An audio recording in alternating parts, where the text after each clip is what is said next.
Welcome to UPSC Civil 360. Today we are going to discuss economy from the Udan magazine of PW Only IS. So, let's begin. आज हम chapter 6 balance of payments, foreign exchange and financial institutions पर एक गहरी नजर डालेंगे। तो चलिए इसे खोलते हैं। सबसे पहले समझते हैं ओपन इकोनॉमी क्या है।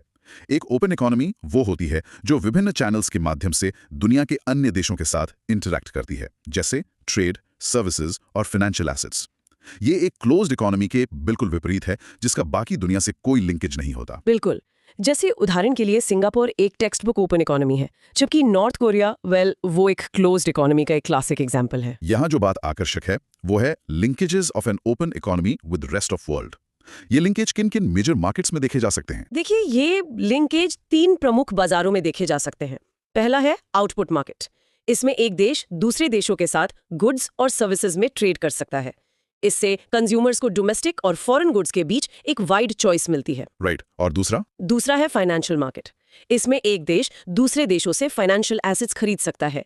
इससे इन्वेस्टर्स को डोमेस्टिक और फॉरेन एसेट्स के बीच चयन करने का अवसर मिलता है। ओके, और तीसरा है लेबर मार्केट। इसमें फर्म्स प्रोडक्शन के लिए लोकेशन चुन सकती हैं और लोग काम करने के लिए जगह चुन सकते हैं। यहाँ ये वाकई दिलचस्प हो जाता है। ये विदेशी व्यापार ट्रेड एंड एग्रीगेट डिमांड को 2 तरीकों से कैसे प्रभावित करता है? इसके 2 पहलू हैं। पहला है लीकेज। जब हम विदेशी सामान खरीदते हैं तो यह खर्च हमारी इकोनॉमी के सर्कुलर फ्लो से एक लीकेज या रिसाव के रूप में बाहर निकल जाता है, जिससे एग्रीगेट डिमांड कम हो जाती है। और दूसरा है इंजेक्शन, राइट? चारू रूप से चलाने के लिए हमें need for an international monetary system IMS की आवश्यकता होती है। जी बिल्कुल। इसके 3 मुख्य कारण हैं। पहला है स्टेबिलिटी इन ट्रांजैक्शंस। अंतर्राष्ट्रीय व्यापार में अक्सर करेंसी एक्सचेंज में उतार चढ़ाव होता है। IMS इस अस्थिरता को प्रबंधित करने में मदद करता है, जिससे ग्लोबल ट्रेड और इन्वेस्टमेंट को समर्थन मिलता है। और दूसरा है कन्वर्टेबिलिटी एंड ट्रस्ट। एक स्थिर IMS ये सुनिश्चित करता है कि करेंसीज स्वतंत्र रूप से कन्वर्ट की जा सकें, जिससे ये विश्वास पैदा होता है कि एक करेंसी दूसरी करेंसी के बदले में अपना मूल्य बनाए रखेगी। और तीसरा है preventing imbalances. IMS exchange rates और मॉनेटरी पॉलिसीज का प्रबंधन करके देशों को आर्थिक असंतुलन को रोकने में मदद करता है, जिससे करेंसी क्राइसिस का खतरा कम होता है। ठीक है, तो IMS वास्तव में करता क्या है? इसके 4 मुख्य फंक्शंस ऑफ द IMS है। पहला है currency exchange and rate stability. यह स्टेबल करेंसी एक्सचेंज की सुविधा देता है और अत्यधिक अस्थिरता को रोकने के लिए एक्सचेंज रेट्स को रेगुलेट करने में मदद करता है। दूसरा है क्राइसिस प्रिवेंशन एंड मैनेजमेंट। जी। यह बैलेंस ऑफ पेमेंट से संबंधित मुद्दों को हल करने में सहायता करता है, जो अक्सर IMF जैसे संस्थानों द्वारा समर्थित होते हैं। तीसरा है लिक्विडिटी सपोर्ट। राइट। यह ग्लोबल लिक्विडिटी सुनिश्चित करने और फाइनेंशियल कमी को प्रबंधित करने के लिए क्रेडिट फैसिलिटीज और रिसोर्सेज प्रदान करता है। और चौथा है इकोनॉमिक इंटीग्रेशन। बिल्कुल, ये अंतर्राष्ट्रीय बाजारों में समग्र स्थिरता और विकास को बढ़ावा देकर देशों के बीच सहयोग और आर्थिक एकीकरण को बढ़ावा देता है। अगर हम इसे बड़े परिप्रेक्ष्य से जोड़ें तो ये हमें बैलेंस ऑफ पेमेंट्स BOP पर लाता है। करेक्ट। BOP एक देश के निवासियों और बाकी दुनिया के बीच एक निश्चित अवधि के दौरान हुए सभी आर्थिक लेन देन का एक व्यवस्थित रिकॉर्ड है। यह देश की वित्तीय सेहत और बाहरी आर्थिक संबंधों को दर्शाता है। चलिए अब BOP के स्ट्रक्चर को समझते हैं। इसे मुख्य रूप से 2 भागों में बांटा गया है, करंट अकाउंट और कैपिटल अकाउंट। जी, करंट अकाउंट में मर्चेंडाइज मतलब गुड्स एंड सर्विसेज और इनविजिबल्स आते हैं। इनविजिबल्स को आगे सर्विसेज, इनकम और ट्रांसफर्स में बांटा गया है। और कैपिटल अकाउंट में फॉरेन इन्वेस्टमेंट, लोन और बैंकिंग कैपिटल शामिल हैं। फॉरेन इन्वेस्टमेंट में FDI और FPI आते हैं। लोन में एक्सटर्नल असिस्टेंस और कमर्शियल बोरोइंग्स शामिल हैं और ट्रांसफर्स में ग्रांट्स और रेमिटेंसेज आते हैं। BOP के कंपोनेंट्स को स्पष्ट रूप से समझना जरूरी है। हाँ, करंट अकाउंट वस्तुओं, सेवाओं और आय के व्यापार को रिकॉर्ड करता है। और कैपिटल अकाउंट पूंजीगत लेन देन जैसे निवेश और ऋण को ट्रैक करता है। और एक फाइनेंशियल अकाउंट भी होता है? जी, ये एक नई अकाउंटिंग स्टैंडर्ड के तहत पेश किया गया था, जो बॉन्ड्स और इक्विटी शेयर्स जैसी फाइनेंशियल एसेट्स को ट्रैक करता है। लेकिन ध्यान दें, अब भारत में फाइनेंशियल अकाउंट को कैपिटल अकाउंट का ही हिस्सा माना जाता है। तो चलिए करंट अकाउंट में गहराई से उतरते हैं। ये एक निश्चित अवधि में गुड्स, सर्विसेज और इनकम के प्रवाह को रिकॉर्ड करता है। इसमें कैपिटल और फाइनेंशियल अकाउंट के लेन देन शामिल नहीं होते। करेक्ट। करंट अकाउंट के 2 मुख्य भाग हैं। पहला है विजिबल ट्रेड, जिसमें गुड्स का एक्सपोर्ट और इंपोर्ट होता है। दिलचस्प बात यह है कि ग्लोबल मर्चेंडाइज एक्सपोर्ट्स में भारत का हिस्सा 1.8% है, जबकि ग्लोबल सर्विसेज एक्सपोर्ट्स में इसका हिस्सा लगभग 4.3% है। वाओ! स्रोत में दिए गए India's rising share in global goods and services exports graph में भी यही दिखता है। जी। FY16 टू FY20 के दौरान मर्चेंडाइज एक्सपोर्ट्स का औसत 1.7% और सर्विसेज एक्सपोर्ट्स का औसत 3.3% था। FY24 तक सर्विसेज एक्सपोर्ट्स 4.3% और मर्चेंडाइज एक्सपोर्ट्स 1.8% पर पहुंच गया। और भारत के टॉप एक्सपोर्ट डेस्टिनेशंस? अगस्त 24 तक USA, फिर UAE, नेदरलैंड्स, UK और चाइना। अगर हम कॉम्पोजिशन ऑफ मर्चेंडाइज एक्सपोर्ट्स को देखें तो FY23 और FY24 में कैपिटल गुड्स का हिस्सा 16.3% और 18.9% था। कंज्यूमर गुड्स का 48.9% और 47.5%, इंटरमीडिएट गुड्स का 30.2% और 28.4% और रॉ मटेरियल्स का 4.7% और 5.1% था। India's merchandise trade performance graph FY15 से FY24 तक मर्चेंडाइज एक्सपोर्ट्स, इंपोर्ट्स और ट्रेड बैलेंस को दिखाता है। हम देख सकते हैं कि ट्रेड बैलेंस लगातार घाटे में रहा है। हाँ, जैसे FY15 में -$138 बिलियन और FY24 में -$238 बिलियन। अब इंपोर्ट्स की बात करते हैं, यानी दूसरे देशों से खरीदे गए सामान। भारत के शीर्ष आयात में क्रूड ऑयल, गोल्ड और इलेक्ट्रॉनिक गुड्स शामिल हैं। और हमारे टॉप इंपोर्ट डेस्टिनेशंस हैं चाइना, USA, UAE और सऊदी अरेबिया। करंट अकाउंट का दूसरा हिस्सा है इनविजिबल ट्रेड। इसमें फैक्टर इनकम शामिल है, जो उत्पादन के कारकों जैसे वेजेस, रेंट, इंटरेस्ट और डिविडेंड से होने वाली आय है। फिर है नॉन फैक्टर इनकम, जी, जिसमें टूरिज्म, ट्रांसपोर्टेशन और IT सर्विसेज जैसी सेवाएं शामिल हैं। उदाहरण के लिए भारत में XIX कॉमनवेल्थ गेम्स में आए विदेशी नागरिकों का खर्च भारत के एक्सपोर्ट्स में गिना गया था। इसी तरह भारत का IT exports net service earnings में महत्वपूर्ण योगदान देता है। और अंत में ट्रांसफर्स। हाँ, जो एक तरफा भुगतान होते हैं, जैसे रेमिटेंसेस, ग्रांट्स और फॉरेन एड। चलिए रेमिटेंसेस इनटू इंडिया पर विशेष ध्यान देते हैं।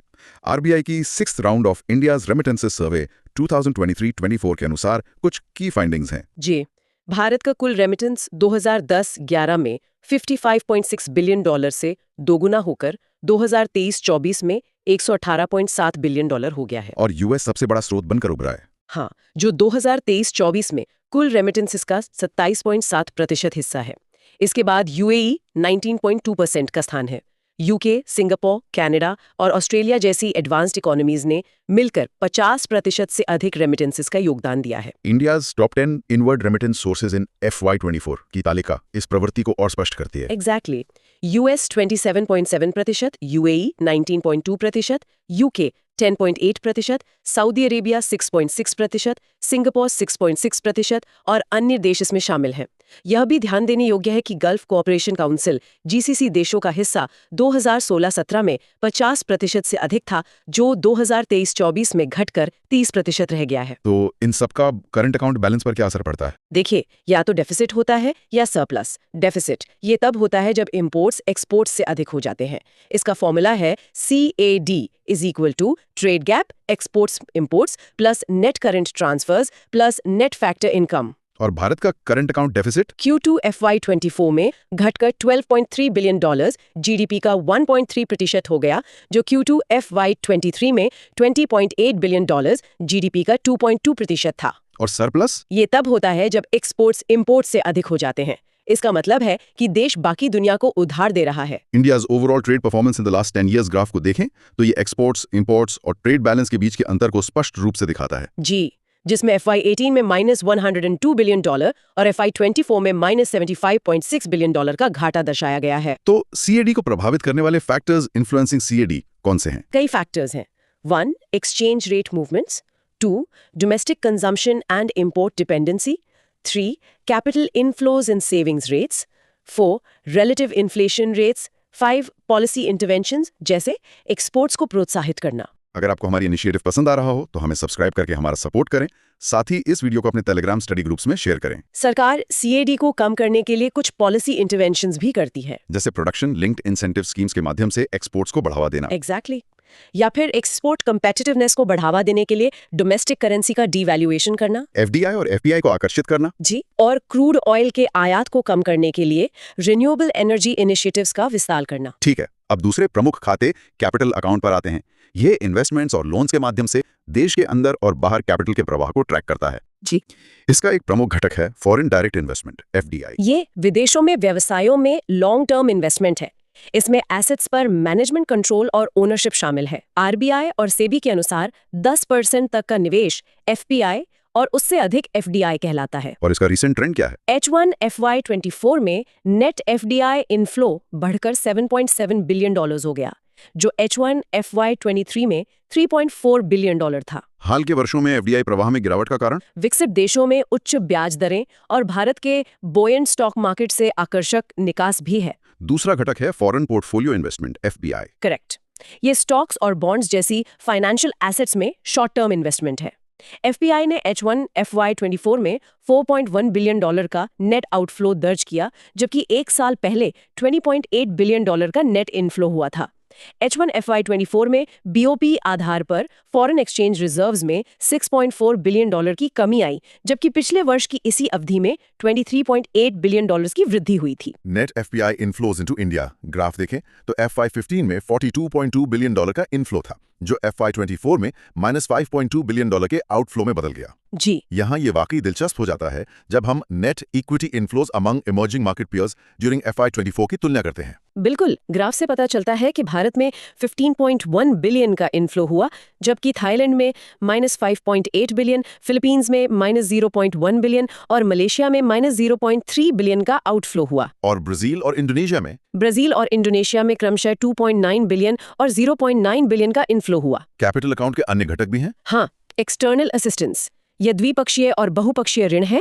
इसमें ट्रेड क्रेडिट भी शामिल है, जो व्यापार संबंधी लेन देन के लिए अल्पकालिक ऋण है। External commercial borrowings, ECBs? ये विदेशी संस्थाओं से उठाए गए ऋण है। यहाँ एक की इनसाइट है। शॉर्ट टर्म ECBs पर भारत की कम निर्भरता इसे वैश्विक वित्तीय संकटों से सुरक्षा प्रदान करती है। और NRI डिपॉजिट्स? ये नॉन रेजिडेंट इंडियंस द्वारा भारतीय बैंकों में जमा की गई राशि है। तो कैपिटल अकाउंट बैलेंस का क्या मतलब है? देखिए, डेफिसिट ये विदेशी संपत्ति प्राप्त करने के लिए उच्च आउटफ्लोज को इंगित करता है, और सरप्लस ये डोमेस्टिक एसेट्स की बिक्री या उधार के कारण इनफ्लोज को दर्शाता है। और ये ध्यान रखना महत्वपूर्ण है कि स्टेबल कैपिटल इनफ्लोज भारत के करंट अकाउंट डेफिसिट को फाइनेंस करना जारी रखते हैं। जी, FY24 के दौरान नेट कैपिटल फ्लोज $86.3 बिलियन रहा, जो पिछले वर्ष के $58.9 बिलियन से अधिक था। ये मुख्य रूप से FBI, FDI प्रवाह और बैंकिंग पूंजी, जिसमें NRI जमा भी शामिल है, के शुद्ध प्रवाह से प्रेरित था। आइए अब summary of current and capital accounts तालिका के साथ इन सभी को संक्षेप में प्रस्तुत करते हैं। जरूर। करंट अकाउंट में विजिबल ट्रेड, गुड्स का एक्सपोर्ट इंपोर्ट, उदाहरण स्टील का निर्यात, कच्चे तेल का आयात। इनविजिबल ट्रेड, सर्विसेज, इनकम और ट्रांसफर्स, उदाहरण सॉफ्टवेयर निर्यात, पर्यटन आय, विदेशी प्रेषण।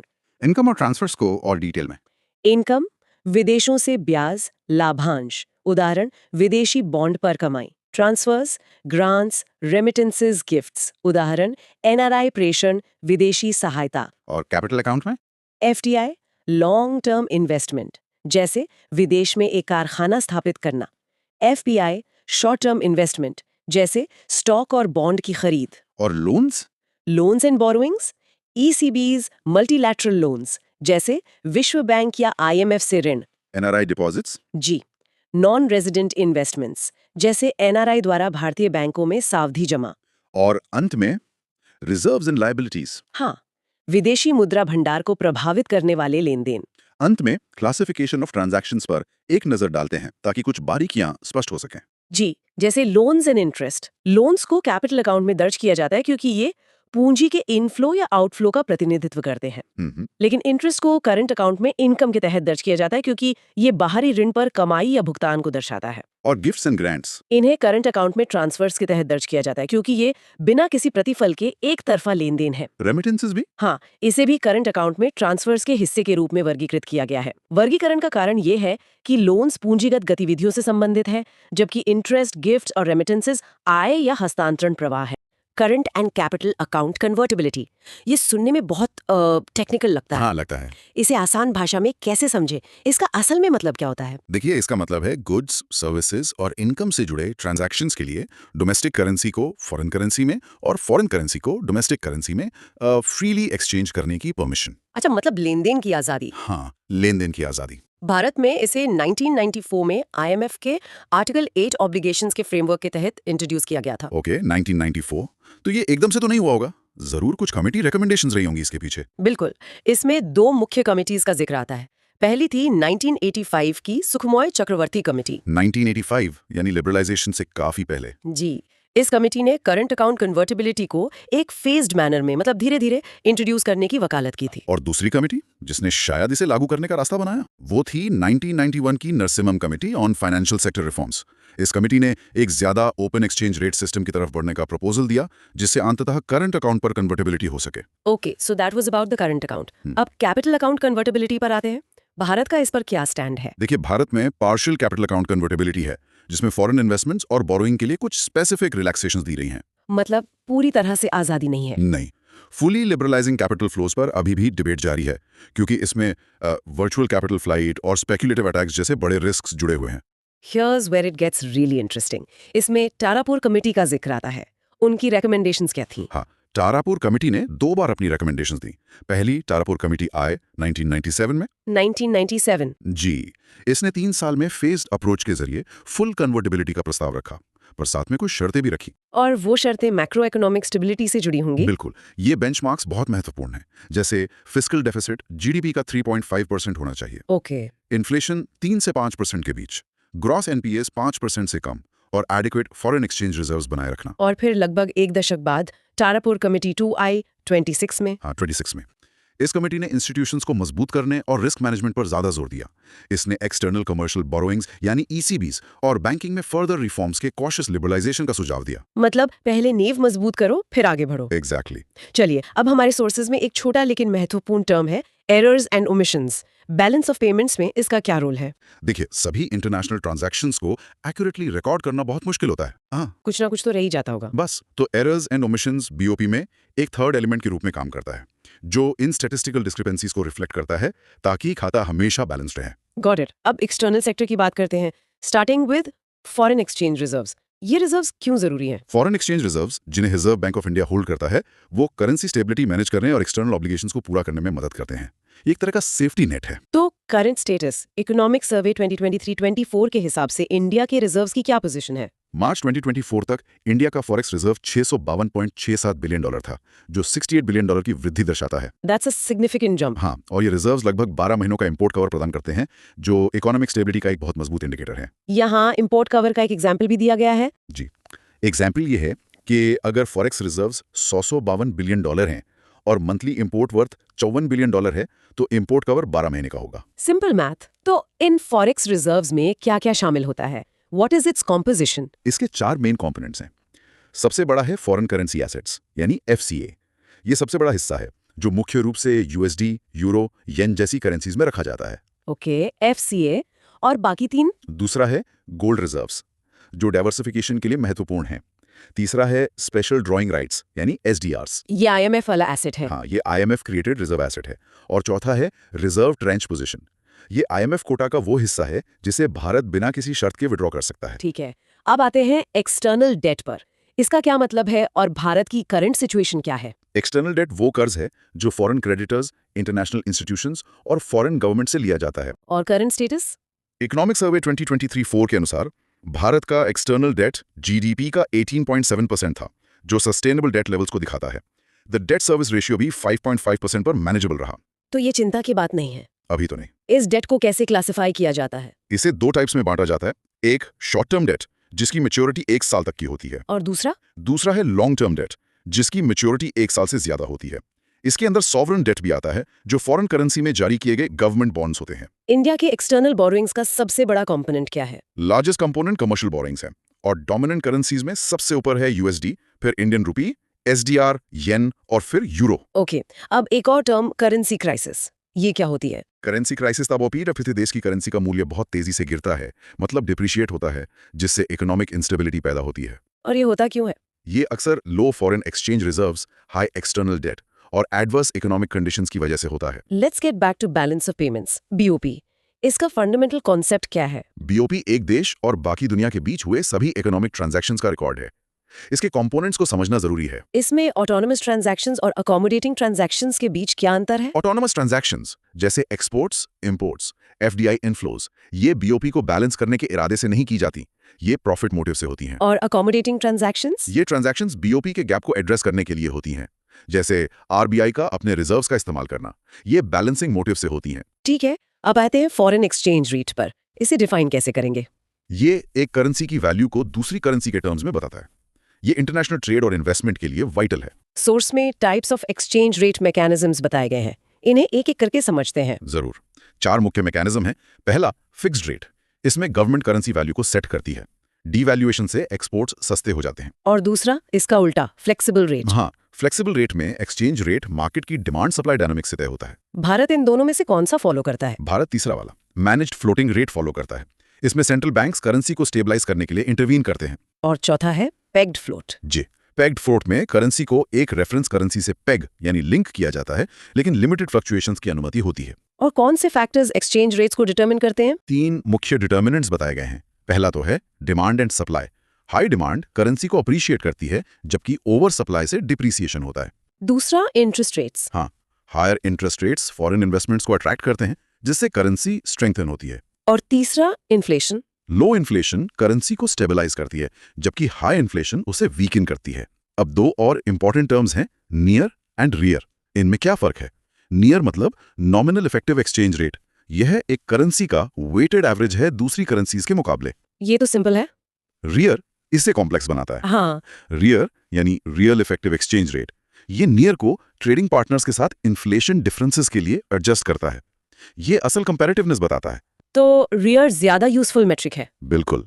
सोर्स में एक ग्राफ भी है जो movement of index of 40 currency near and rear दिखाता है। हाँ, ये ग्राफ दिखाता है कि समय के साथ नॉमिनल और रियल टर्म्स में रुपए की वैल्यू कैसे फ्लक्चुएट हुई है।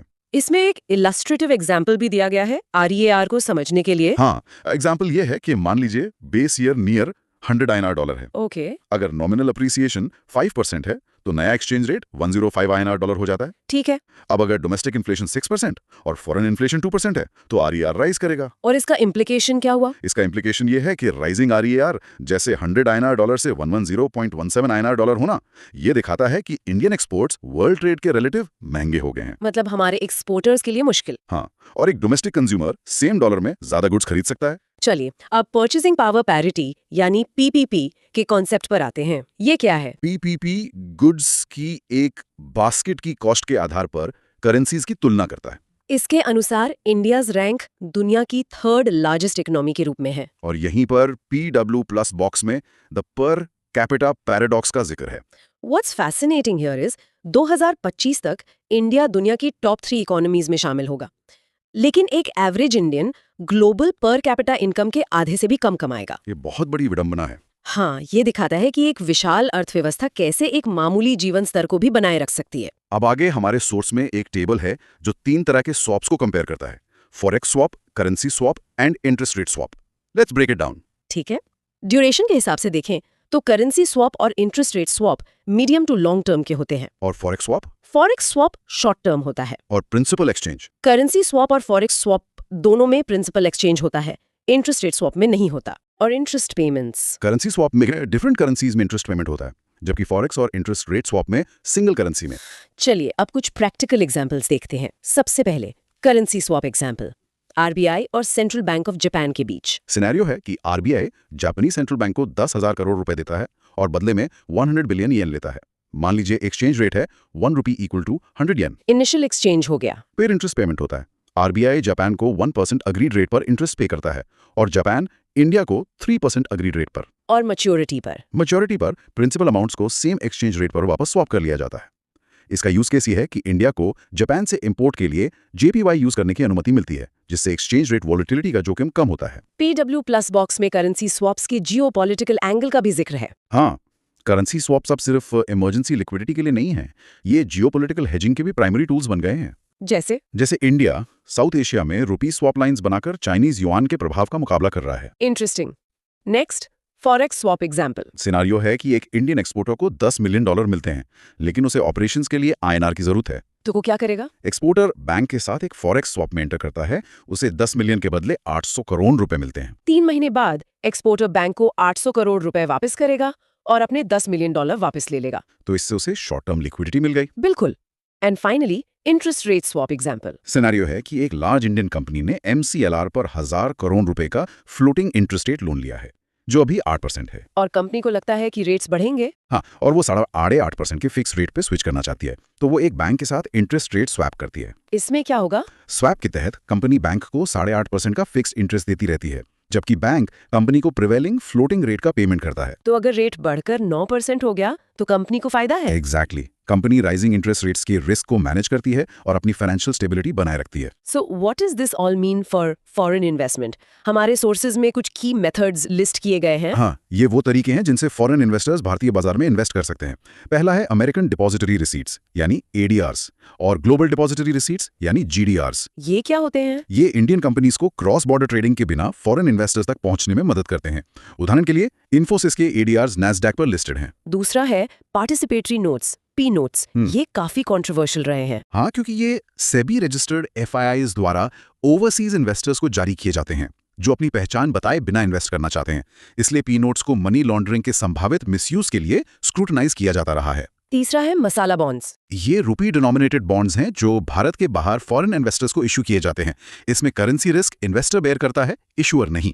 HDFC और NTPC जैसी कंपनियों ने इन्हें इशू किया है। जी बिल्कुल, और ये रुपी के इंटरनेशनलाइजेशन को भी प्रमोट करते हैं। और आखिरी तरीका है एक्सटर्नल कमर्शियल बोरोइंग्स यानी ECBs। ये नॉन रेजिडेंट लेंडर्स से लिए गए लोन्स हैं। इन्हें इंफ्रास्ट्रक्चर डेवलपमेंट या प्रोजेक्ट फंडिंग के लिए यूज किया जाता है। Trade agreements. सोर्सेस साफ तौर पर बताते हैं कि ग्लोबल ट्रेड में अपनी जगह मजबूत करने के लिए भारत ने कई देशों के साथ अग्रीमेंट्स किए हैं। इन्हें एक सीढ़ी की तरह समझा जा सकता है ना? हाँ बिल्कुल, एक सीढ़ी जहां हर अगला कदम ज्यादा गहरे इकोनॉमिक इंटीग्रेशन की ओर ले जाता है। तो इस सीढ़ी का पहला कदम है प्रेफरेंशियल ट्रेड एग्रीमेंट यानी PTA। जैसा कि नाम से ही जाहिर है, इसमें कुछ प्रेफरेंस दी जाती है। हाँ, इसमें 2 या 2 से ज्यादा देश मिलकर तय करते हैं कि वे एक दूसरे से आने वाले कुछ चुनिंदा प्रोडक्ट्स पर टैरिफ यानी इंपोर्ट ड्यूटी कम लेंगे। यहाँ कीवर्ड है चुनिंदा प्रोडक्ट्स, सब पर नहीं। बिल्कुल। इसका एक बढ़िया उदाहरण है इंडिया मर्कोसूर PTA जो 2009 से लागू है। मर्कोसूर दक्षिण अमेरिकी देशों का एक ट्रेड ब्लॉक है और इस अग्रीमेंट के तहत भारत और मर्कोसूर देश एक दूसरे के लिमिटेड नंबर ऑफ गुड्स पर टैरिफ कंसेशंस देते हैं।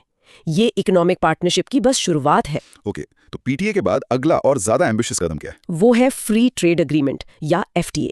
यहाँ चुनिंदा शब्द हट जाता है और ज्यादातर शब्द आ जाता है। अच्छा।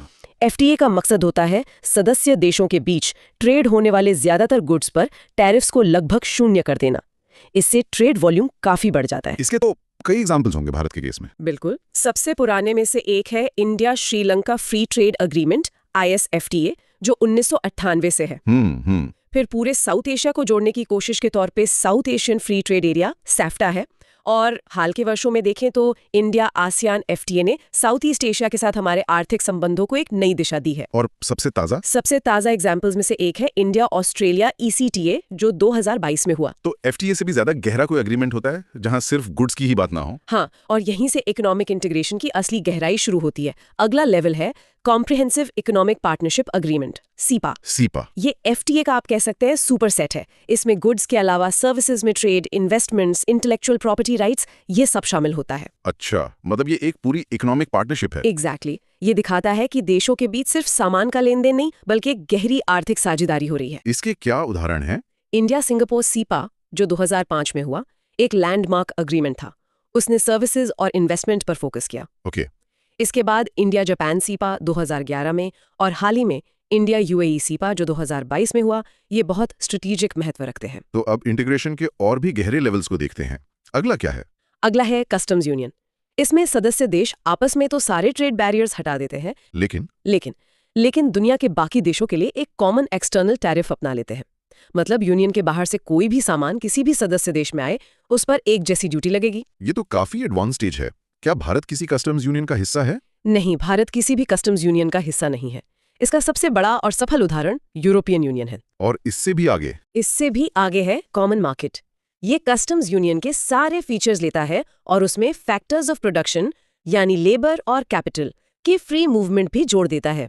मतलब लोग और पैसा दोनों आसानी से बॉर्डर्स क्रॉस कर सकते हैं। हाँ, सदस्य देशों के लोग किसी भी दूसरे सदस्य देश में जाकर आसानी से काम कर सकते हैं और कंपनियां कहीं भी इन्वेस्ट कर सकती हैं।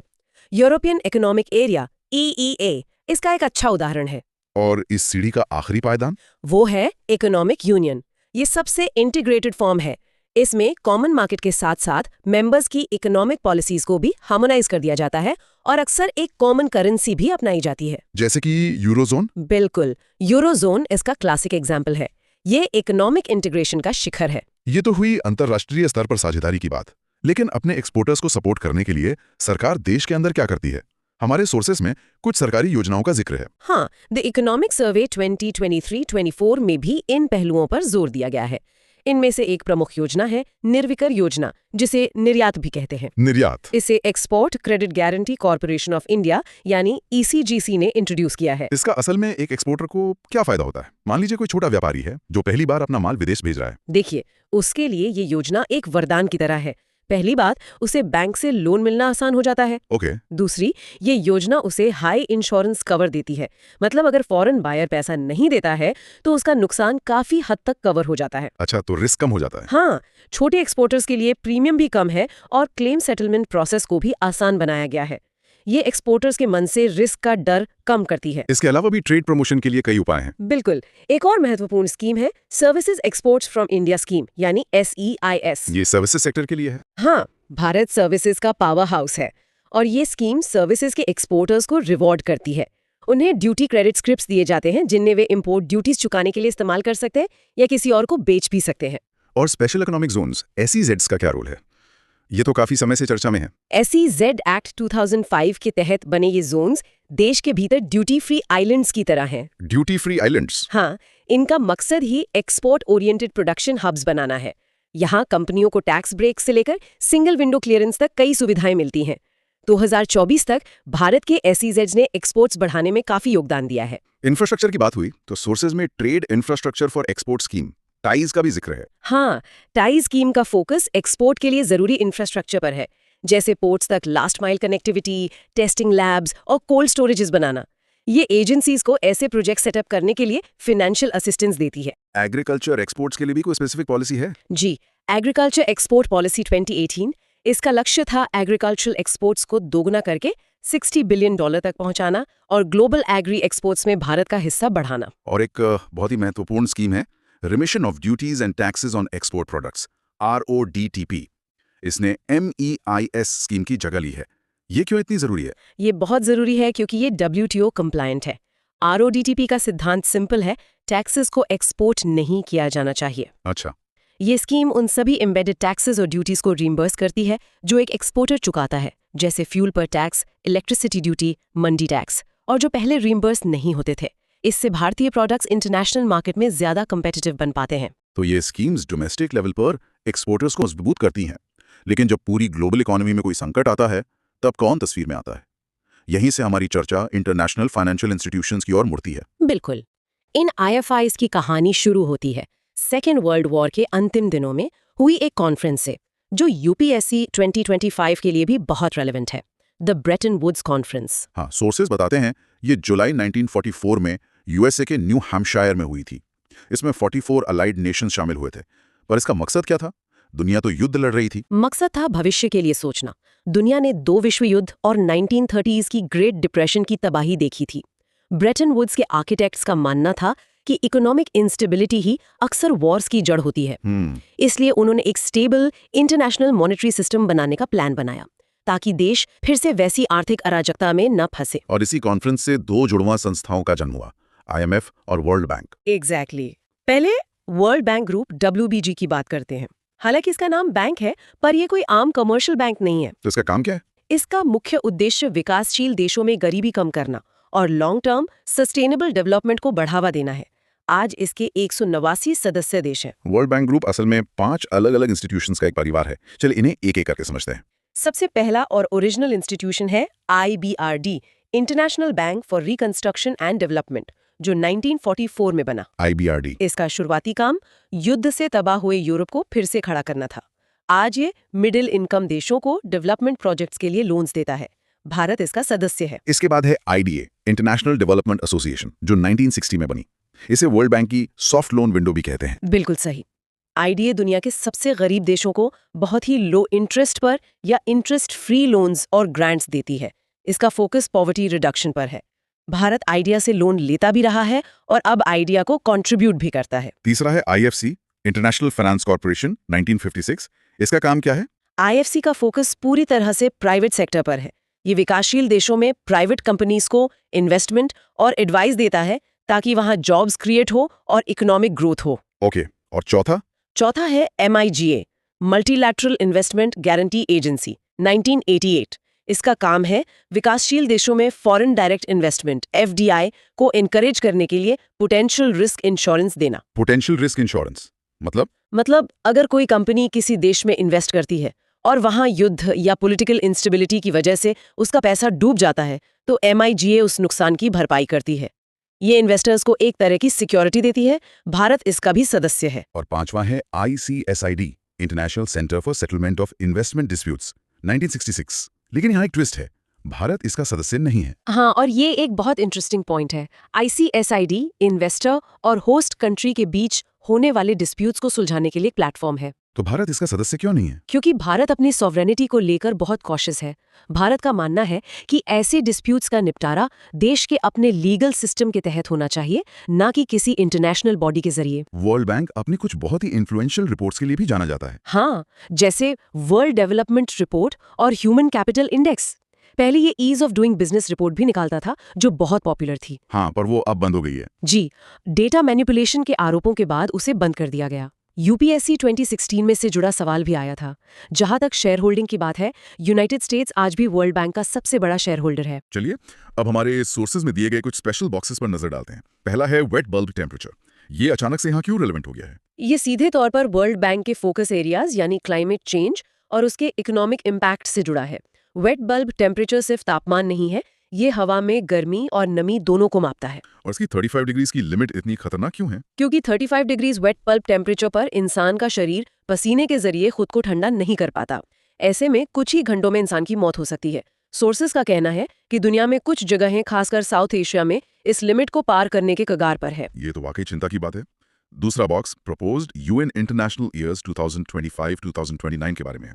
एस्पिरेंट्स के लिए ये क्यों महत्वपूर्ण है? क्योंकि ये थीम्स आने वाले सालों में ग्लोबल डिस्कोर्स को शेप करेंगी और इनसे जुड़े टॉपिक्स पर एग्जाम्स में क्वेश्चंस आने की संभावना बढ़ जाती है। जैसे 2025 को international year of the woman farmer के रूप में मनाया जाएगा। 2026 होगा सस्टेनेबल एंड रेजिलिएंट टूरिज्म के लिए। 2027 को पीस एंड ट्रस्ट का वर्ष और 2029 को asteroid awareness and planetary defence का वर्ष घोषित किया गया है। अगर आपको हमारी इनिशिएटिव पसंद आ रहा हो तो हमें सब्सक्राइब करके हमारा सपोर्ट करें। साथ ही इस वीडियो को अपने टेलीग्राम स्टडी ग्रुप्स में शेयर करें। चलिए अब ब्रेटन वुड्स की दूसरी इंस्टीट्यूशन पर आते हैं, इंटरनेशनल मॉनेटरी फंड यानी IMF। अगर वर्ल्ड बैंक एक डेवलपमेंट मैराथन रनर है, तो IMF एक फाइनेंशियल फायर फाइटर है। फाइनेंशियल फायर फाइटर, ये एक बहुत अच्छी एनालॉजी है। तो इसका मुख्य काम आग बुझाना है? हाँ, आर्थिक आग। IMF का primary purpose global monetary cooperation बनाए रखना, एक्सचेंज रेट्स को स्टेबलाइज करना और जिन देशों को बैलेंस ऑफ पेमेंट्स क्राइसिस हो रहा हो उन्हें फाइनेंशियल रिसोर्सेज प्रदान करना है। इसके ऑब्जेक्टिव्स को अगर देखें तो ये काफी व्यापक लगते हैं। Financial stability, global trade, high employment, poverty reduction, ये सब कैसे अचीव करता है? ये अपने 3 की फंक्शंस के जरिए ये सब करता है। पहला और सबसे फेमस है फाइनेंशियल असिस्टेंस।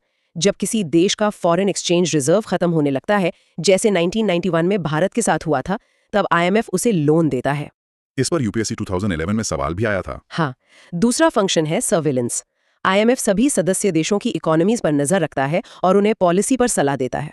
एक तरह का इकोनॉमिक हेल्थ चेकअप। बिल्कुल। और तीसरा है कैपेसिटी डेवलपमेंट, जिसके तहत IMF सदस्य देशों को टेक्निकल असिस्टेंस और ट्रेनिंग देता है ताकि वे अपनी इकोनॉमिक इंस्टीट्यूशंस को मजबूत बना सकें। IMF का गवर्नेंस स्ट्रक्चर कैसा है? डिसीजंस कौन लेता है? सबसे ऊपर बोर्ड ऑफ गवर्नर्स है, लेकिन डे टू डे के काम के लिए 2 इंपॉर्टेंट मिनिस्ट्रियल कमिटीज हैं। पहली है international monetary and financial committee IMFC। World bank इसमें एक ऑब्जर्वर के रूप में भाग लेता है। ये फैक्ट UPSC 2016 में पूछा गया था। दूसरी है डेवलपमेंट कमिटी, जो विकासशील देशों के इश्यूज पर फोकस करती है। और IMF की मेंबरशिप और वोटिंग पावर कैसे तय होती है? यहाँ भी US का दबदबा है। हाँ, और इसका कारण है कोटा सिस्टम। हर सदस्य देश IMF में एक कोटा कंट्रीब्यूट करता है, जो उसकी इकोनॉमी के साइज, ओपननेस और रिजर्व्स पर आधारित होता है। अच्छा, तो कोटा से ही वोटिंग पावर तय होती है? हाँ, इसी कोटा के आधार पर देश की वोटिंग पावर और वो IMF से कितना लोन ले सकता है यह तय होता है।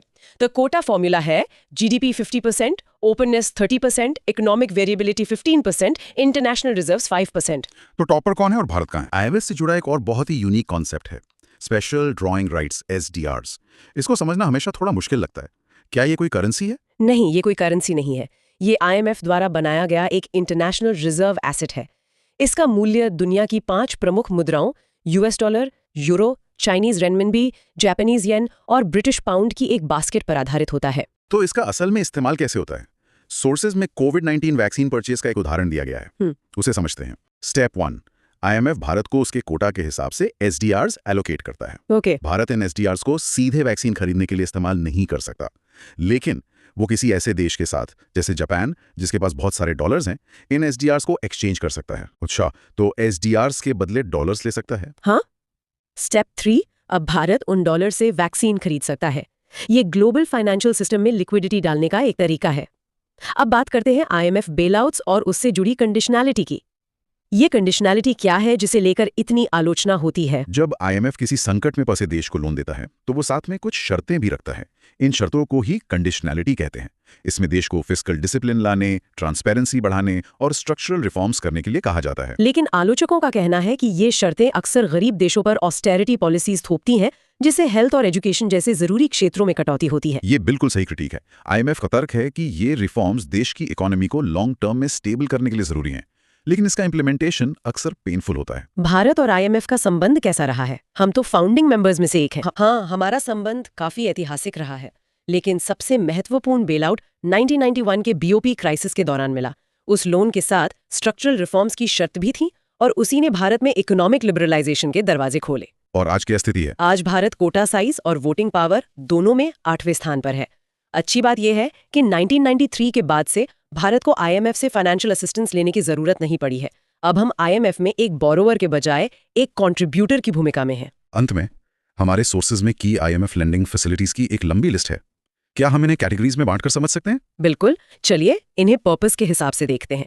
पहली कैटेगरी है इमरजेंसी रिस्पॉन्स के लिए। इसमें स्टैंड बाय अरेंजमेंट SBA आता है, रैपिड फाइनेंसिंग इंस्ट्रूमेंट RFI और रैपिड क्रेडिट फैसिलिटी RCF भी अर्जेंट नीड्स के लिए है। ओके। दूसरी कैटेगरी है प्रिवेंटेड केयर की। इसमें फ्लेक्सिबल क्रेडिट लाइन FCL और precautionary and liquidity line PLL है, मजबूत इकोनॉमीज के लिए। तीसरी कैटेगरी डीप सीटेड प्रॉब्लम्स के लिए है। इसमें एक्सटेंडेड फंड फैसिलिटी आता है जो लॉन्ग टर्म सपोर्ट देता है, और बाकी कुछ स्पेसिफिक इश्यूज के लिए हैं जैसे poverty reduction and growth trust PRGT low income देशों पर फोकस करता है। ये वर्ल्ड ट्रेड ऑर्गेनाइजेशन WTO आखिर है क्या? सोर्सेस के मुताबिक WTO दुनिया की एकमात्र ग्लोबल इंटरनेशनल ऑर्गेनाइजेशन है। एकमात्र? हाँ, अकेली ऐसी संस्था जो देशों के बीच होने वाले व्यापार के लिए नियम बनाती है। इसका कोर फंक्शन ये सुनिश्चित करना है कि ट्रेड स्मूथली, प्रिडिक्टेबली और फ्रीली हो सके। अच्छा। आप इसे अंतरराष्ट्रीय व्यापार की रीढ़ की हड्डी कह सकते हैं, जो उन समझौतों पर टिकी है जिन पर दुनिया के ज्यादातर देशों ने मिलकर सहमति जताई है। और इसकी मेंबरशिप कितनी बड़ी है? कौन-कौन इसका हिस्सा है? सोर्स बताता है कि WTO में 166 मेंबर कंट्रीज है, जिसमें यूरोपियन यूनियन भी शामिल है। 166? और इसके अलावा 22 ऑब्जर्वर गवर्नमेंट्स भी हैं, जैसे ईरान, इराक, भूटान और लिबिया। WTO की सदस्यता मिलना एक तरह से ग्लोबल ट्रेड सिस्टम में जुड़ने का एक बड़ा संकेत माना जाता है। Okay, let's unpack the principles that govern the WTO. Sources में सबसे पहला जिक्र है नॉन डिस्क्रिमिनेशन का।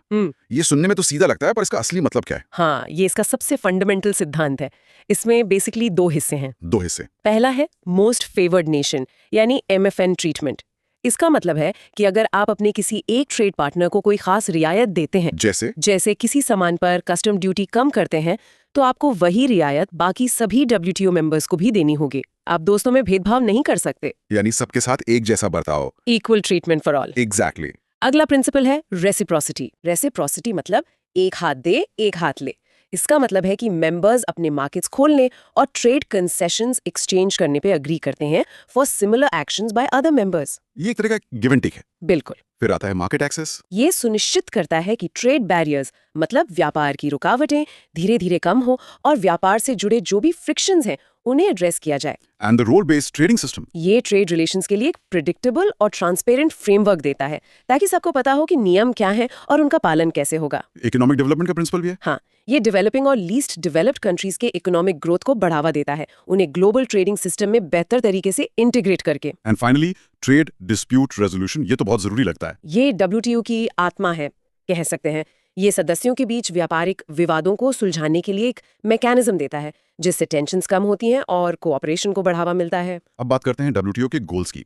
सोर्सेज में 4 मेन गोल्स बताए गए हैं। पहला, ट्रेड बैरियर्स को कम करके इंटरनेशनल ट्रेड को फैसिलिटेट करना। ओके। दूसरा, नॉन डिस्क्रिमिनेटरी ट्रेड प्रैक्टिसेस को प्रमोट करना। तीसरा, इकोनॉमिक डेवलपमेंट को एनहांस करना। और चौथा, ट्रेड डिस्प्यूट्स को एफिशिएंटली और इफेक्टिवली रिजॉल्व करना। चलिए अब हिस्ट्री ऑफ द WTO पर आते हैं। इसकी कहानी भी काफी इंटरेस्टिंग है। ये रातों रात नहीं बन गया। बिल्कुल नहीं। इसकी जड़ें हैं 1947 के general agreement on tariffs and trade यानी GAT में। GAT। हाँ, GAT को सेकेंड वर्ल्ड वॉर के बाद मर्चेंडाइज ट्रेड पर इंपोर्ट कोटास और टैरिफ्स को रिड्यूस करने के लिए बनाया गया था। पर यह बस एक प्रोविजनल फ्रेमवर्क था, कोई फॉर्मल ऑर्गेनाइजेशन नहीं। मैंने इंटरनेशनल ट्रेड ऑर्गेनाइजेशन ITO के बारे में भी सुना है, उसका क्या हुआ? बहुत अच्छा सवाल है। ब्रेटन वुड्स कॉन्फ्रेंस में वर्ल्ड बैंक और IMF के साथ ITO को तीसरे पिलर के रूप में प्रपोज किया गया था। इसे हवाना चार्टर में ड्राफ्ट भी किया गया। तो फिर ये बना क्यों नहीं? ये सिर्फ ट्रेड ही नहीं बल्कि इन्वेस्टमेंट, सर्विसेज, एम्प्लॉयमेंट, इन सब को गवर्न करने वाला था। लेकिन US सेनेट ने हवाना चार्टर को रैटिफाई करने से इनकार कर दिया। अच्छा। और इसी वजह से ITO कभी मटेरियलाइज नहीं हो सका। तो फिर GATT ही चलता रहा। ये GATT राउंड्स क्या थे? हाँ, GATT के तहत ही 1947 और 1994 के बीच मल्टीलैटरल ट्रेड नेगोशिएशंस के 8 राउंड्स हुए, जिन्हें GATT राउंड्स कहते हैं। इनमें ग्लोबल ट्रेड के वेरियस एस्पेक्ट्स को प्रोग्रेसिवली एड्रेस किया गया। और आखिरी वाला था Uruguay round? Exactly. The last one was the Uruguay round, जो 1986 से 94 तक चला। So what led to the establishment of the WTO? GATT में ऐसी क्या कमी थी? सोर्स बताता है कि GATT की इंस्टीट्यूशनल लिमिटेशंस थी और एक फॉर्मल डिस्प्यूट रेजोल्यूशन मैकेनिज्म की कमी थी। मतलब कोई पक्का ढांचा नहीं था। हाँ, इन्हीं कमियों को दूर करने के लिए 1995 में WTO की स्थापना हुई। The WTO was established on January 1, 1995 as a successor to GATT. तो इसने ग्लोबल ट्रेड गवर्नेंस के स्कोप को कैसे एक्सपैंड किया? इसने गवर्नेंस को एक्सपैंड किया सर्विसेज में ट्रेड को इंक्लूड करके। GATS। हाँ, general agreement on trade and services. फिर इंटेलेक्चुअल प्रॉपर्टी राइट्स को इंक्लूड किया। TRIPS। Right, trade related aspects of intellectual property rights. और सबसे जरूरी, एक ज्यादा रोबस्ट डिस्प्यूट सेटलमेंट मैकेनिज्म बनाया। Let's get into the structure.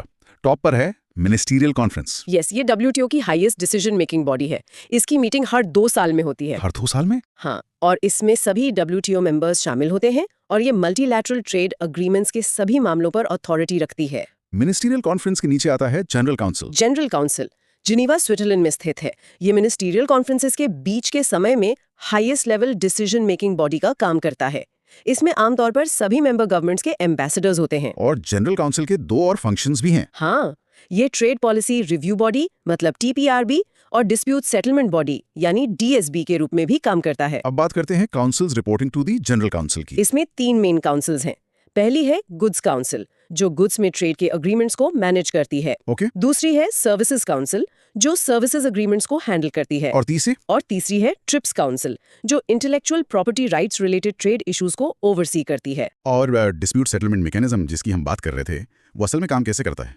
इसमें 2 मेन बॉडीज है। एक तो है the dispute settlement body DSB, जो मेंबर्स के बीच डिस्प्यूट्स को रिजॉल्व करती है। और दूसरी थी अपेलेट बॉडी। इसे 1995 में पैनल रिपोर्ट से अपील्स को हैंडल करने के लिए बनाया गया था। उसमें 7 मेंबर्स होते थे। Here's where it gets really interesting. अब बात करते हैं उन चैलेंजेस की जो आज WTO के सामने हैं। पहला पॉइंट है USA's withdrawal from consensus mechanisms. हाँ, और ये सबसे बड़ी चुनौती है। यूनाइटेड स्टेट्स द्वारा एपेलेट बॉडी में न्यू अपॉइंटमेंट्स को ब्लॉक करने के फैसले ने 2019 से WTO के डिस्प्यूट रेजोल्यूशन सिस्टम को सिवियरली हैम्पर किया है। एक मिनट, 2019 से? मतलब ये बॉडी अब काम नहीं कर रही है? एग्जैक्टली। इसने WTO की एड्रेस करने की एबिलिटी पर डिसैटिस्फैक्शन को हाईलाइट किया है। वो पूरी तरह से पैरालाइज्ड है। ये तो बहुत बड़ी बात है। नेक्स्ट, सब्सिडी प्रैक्टिसेस और इंडस्ट्रियल पॉलिसीज। ये US की चाइनीज सब्सिडीज और स्टेट कंट्रोल्ड इकोनॉमीज को लेकर कंसर्न से जुड़ा है। फिर है consensus mechanism. Requirement for unanimous agreement among members, मतलब सभी सदस्यों की सर्वसम्मति की जरूरत अक्सर डिसीजन मेकिंग को बहुत धीमा कर देती है। What about ineffectiveness in addressing emerging issues? WTO को मॉडर्न ट्रेड चैलेंजेस जैसे डिजिटल ट्रेड, ई-कॉमर्स और climate change related trade policies को एड्रेस करने में क्रिटिसिज्म का सामना करना पड़ा है। कुछ डेवलप्ड नेशंस का तर्क है कि WTO के नियम अक्सर developing Nations, particularly non transparent economies को फेवर करते हैं। और डोहा डेवलपमेंट एजेंडा स्टेलमेट, ये तो सालों से चल रहा है। इसे 2001 में डेवलपिंग कंट्रीज की नीड्स को एड्रेस करने के लिए लॉन्च किया गया था। लेकिन एग्रीकल्चरल सब्सिडीज, मार्केट एक्सेस और डेवलपिंग नेशंस के लिए स्पेशल सेफगार्ड्स जैसे इश्यूज वो अनरिजॉल्व्ड हैं। We mentioned the appellate body paralysis earlier. Yes, the appellate body जो trade disputes को resolve करने के लिए crucial है, US blocking of appointments के कारण 2019 से non-functional है।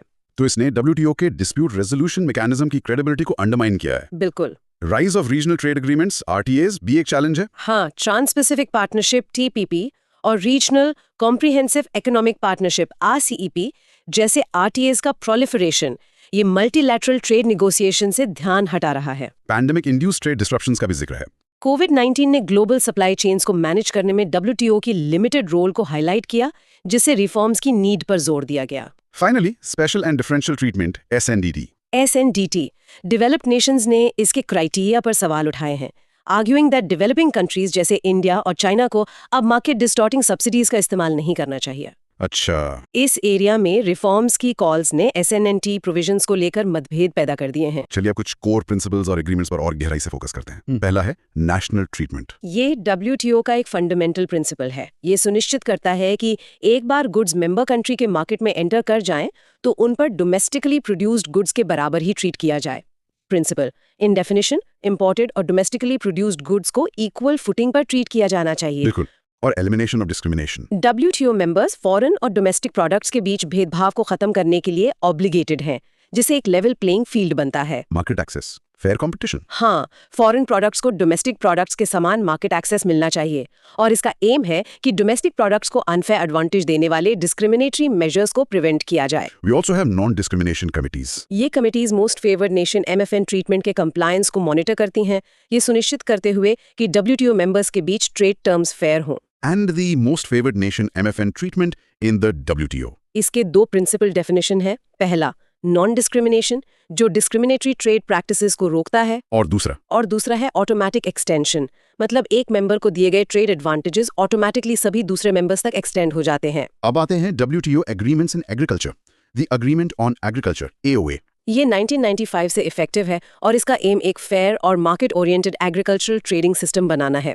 ये 3 पिलर्स के आसपास स्ट्रक्चर्ड है। 3 pillars, okay. Market access, domestic support और एक्सपोर्ट सब्सिडीज। चलिए पहले पिलर को देखते हैं, मार्केट एक्सेस। ये टैरिफ्स और नॉन टैरिफ बैरियर्स को कम करने पर फोकस करता है। इसी में स्पेशल सेफगार्ड मैकेनिज्म SSM है, जो डेवलपिंग नेशंस को इंपोर्ट सर्जेस या प्राइस ड्रॉप से डोमेस्टिक फार्मर्स को प्रोटेक्ट करने की अनुमति देता है। और इंडिया ने SSM के फ्लेक्सिबल इंप्लीमेंटेशन की मांग की है। बिल्कुल। अब इन बॉक्सेस को समझते हैं। दूसरा पिलर है डोमेस्टिक सपोर्ट और इसमें सब्सिडीज को कैटेगराइज किया गया है। ग्रीन बॉक्स में नॉन ट्रेड डिस्टॉर्टिंग सब्सिडीज शामिल हैं, मतलब जिनसे ट्रेड पर बुरा असर नहीं पड़ता, जैसे रिसर्च, पेस्ट कंट्रोल और एनवायरमेंटल प्रोटेक्शन, जैसे क्रॉप इंश्योरेंस और इरिगेशन प्रोग्राम्स। हाँ। ब्लू बॉक्स ये है प्रोडक्शन लिमिटिंग सब्सिडीज जो लेस ट्रेड डिस्टॉर्टिंग मानी जाती हैं। ये EU में कॉमन है। और सबसे कंट्रोवर्शियल एम्बर बॉक्स ये ट्रेड डिस्टॉर्टिंग सब्सिडीज हैं।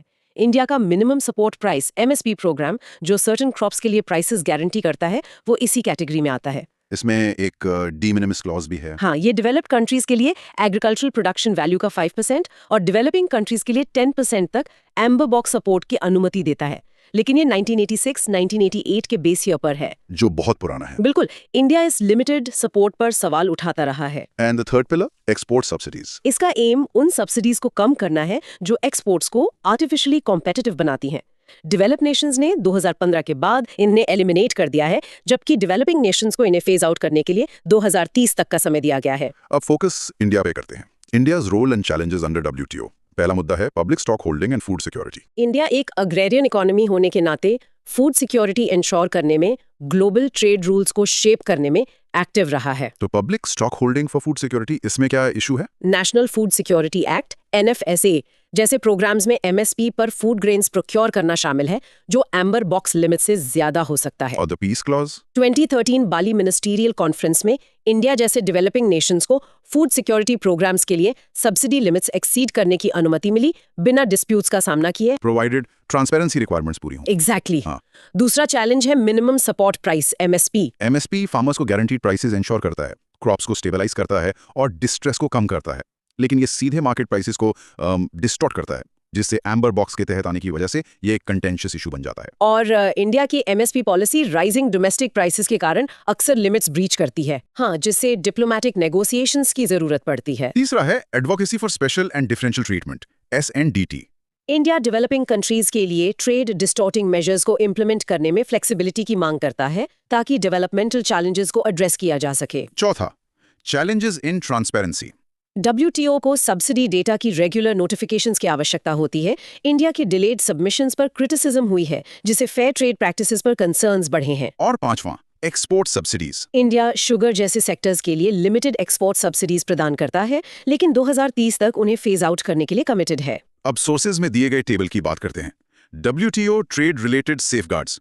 सबसे पहले anti dumping measures unfairly low prices पर गुड्स की डंपिंग को काउंटरएक्ट करने के उपाय। और इसका prominent global example India versus China steel industry में इंडिया ने 2015 में चाइनीज स्टील इंपोर्ट्स पे एंटी डंपिंग ड्यूटीज लगाई थी ताकि अनफेयर कंपटीशन से डोमेस्टिक मैन्युफैक्चरर्स को बचाया जा सके। तो इंडियाज रोल इसमें काफी एक्टिव रहा है। हाँ, इंडिया ने एंटी डंपिंग मेजर्स का बड़े पैमाने पर इस्तेमाल किया है, खासकर स्टील, टेक्सटाइल्स और केमिकल सेक्टर्स में। और आउटकम रिजल्ट? इंडिया अपने डोमेस्टिक इंडस्ट्री को अनफेयर चाइनीज इंपोर्ट से सक्सेसफुली प्रोटेक्ट कर पाया। Next, countervailing measures. Foreign producers को दी गई सब्सिडीज के इम्पैक्ट को काउंटर एक्ट करने के उपाय। Example? India versus United states solar cells का केस।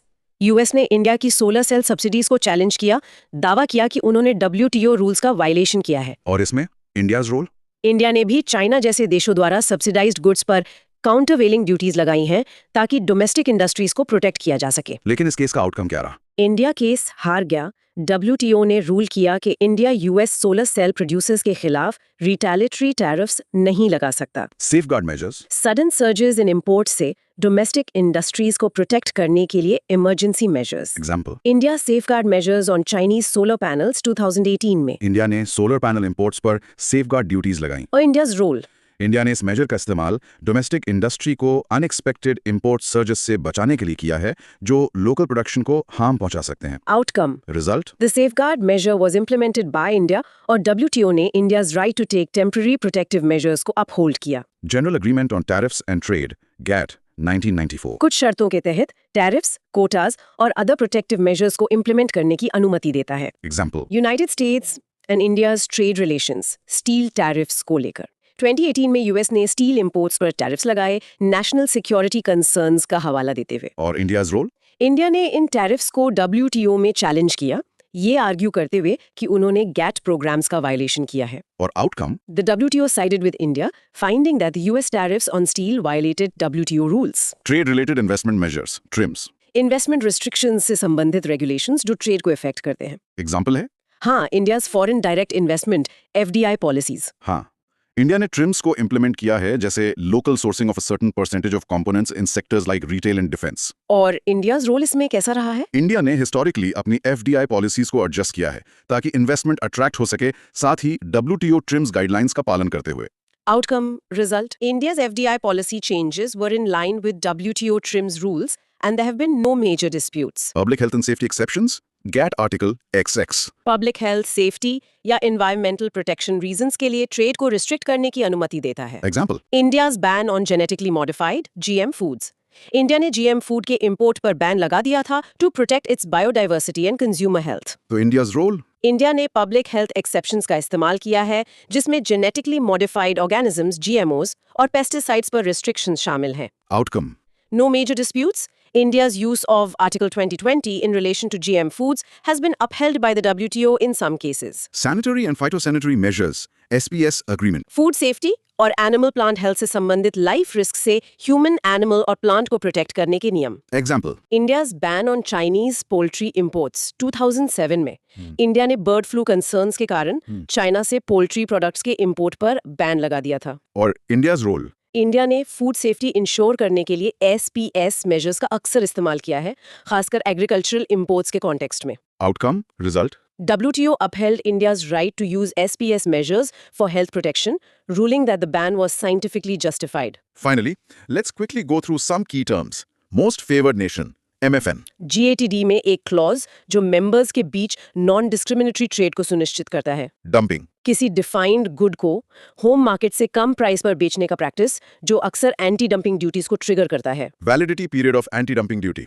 एंटी डंपिंग ड्यूटीज 5 साल के लिए लगती हैं अनलेस रिवोक्ड अर्लियर और एक्सटेंडेड वाया अ सनसेट रिव्यू। Sunset review. एक रिव्यू प्रोसेस ये डिटरमिन करने के लिए कि क्या एंटी डंपिंग ड्यूटी को कंटिन्यू किया जाना चाहिए can extend for an additional 5 years। Directorate general of trade remedies. India में एंटी डंपिंग, काउंटरवेलिंग ड्यूटीज और सेफगार्ड मेजर्स को एडमिनिस्टर करने के लिए रिस्पॉन्सिबल है। Peace clause. डेवलपिंग कंट्रीज को WTO डिस्प्यूट एक्शन से प्रोटेक्ट करता है अगर वे फूड प्रोक्योरमेंट प्रोग्राम्स के लिए सब्सिडी सीलिंग्स ब्रीच करते हैं। Debt service ratio. Debt service payments का एक्सपोर्ट अर्निंग से ratio lower ratio financial health को इंडिकेट करता है। De minimis clause. WTO rule जो डेवलप्ड कंट्रीज के लिए 5% और डेवलपिंग कंट्रीज के लिए 10% तक एम्बर बॉक्स सपोर्ट की लिमिट तय करता है। Market access. गुड्स को कंट्री में एंटर करने के लिए टैरिफ्स और नॉन टैरिफ मेजर्स को रेफर करता है, promoting free and transparent trade. G33। Developing countries का एक फोरम है जो कैनकून मिनिस्टीरियल कॉन्फ्रेंस के दौरान बना था। इसका उद्देश्य एग्रीकल्चरल ट्रेड नेगोशिएशंस में डेवलपिंग कंट्रीज के इंटरेस्ट को प्रोटेक्ट करना है। और इंडिया इसका हिस्सा है? हाँ, इंडिया, पाकिस्तान एटसेट्रा G33 का हिस्सा है जिसमें 47 डेवलपिंग और लीस्ट डेवलप्ड कंट्रीज का ग्रुप है। UNCTAD इसका पूरा नाम है United Nations conference on trade and development. इसकी स्थापना 1964 में हुई थी, राइट? जी बिल्कुल, यूनाइटेड नेशंस जनरल असेंबली ने की थी। इसका मूल उद्देश्य था विकासशील देशों को वैश्विक अर्थव्यवस्था में बेहतर तरीके से इंटीग्रेट करना, ताकि ग्लोबलाइजेशन का फायदा सबको मिले, सिर्फ कुछ देशों को नहीं। एग्जैक्टली मकसद यही था कि वैश्वीकरण ज्यादा समावेशी हो, और ये काम UNCTAD अपने 190 सदस्य देशों के साथ मिलकर करता है, खासतौर पर ट्रेड, इन्वेस्टमेंट, टेक्नोलॉजी और सस्टेनेबल डेवलपमेंट जैसे क्षेत्रों में। Okay, let's unpack its structure. इसका ढांचा कैसा है, मतलब इसे चलाता कौन है? इसके 3 मुख्य हिस्से हैं। सबसे ऊपर है ट्रेड एंड डेवलपमेंट बोर्ड, जिसे TDB कहते हैं। ये UNCTAD की गवर्निंग बॉडी है जो स्ट्रेटेजिक डायरेक्शन तय करती है। और इसके नीचे? इसके नीचे हैं स्पेशलाइज्ड सब कमिटीज, ये इन्वेस्टमेंट या ट्रेड पॉलिसीज जैसे खास विषयों पर फोकस करती हैं। और तीसरा और बेहद जरूरी हिस्सा है इसका सेक्रेटेरिएट, जो रिसर्च करता है और डेटा एनालिसिस मुहैया कराता है। अच्छा, और इनकी पब्लिकेशंस भी होती हैं? हाँ, 2 बहुत मशहूर पब्लिकेशंस हैं, वर्ल्ड इन्वेस्टमेंट रिपोर्ट और ट्रेड एंड डेवलपमेंट रिपोर्ट। तो इन रिपोर्ट्स की बात करें तो हाल की डेवलपमेंट्स क्या कहते हैं भारत के बारे में? जैसे वर्ल्ड इन्वेस्टमेंट रिपोर्ट 2023 में क्या था?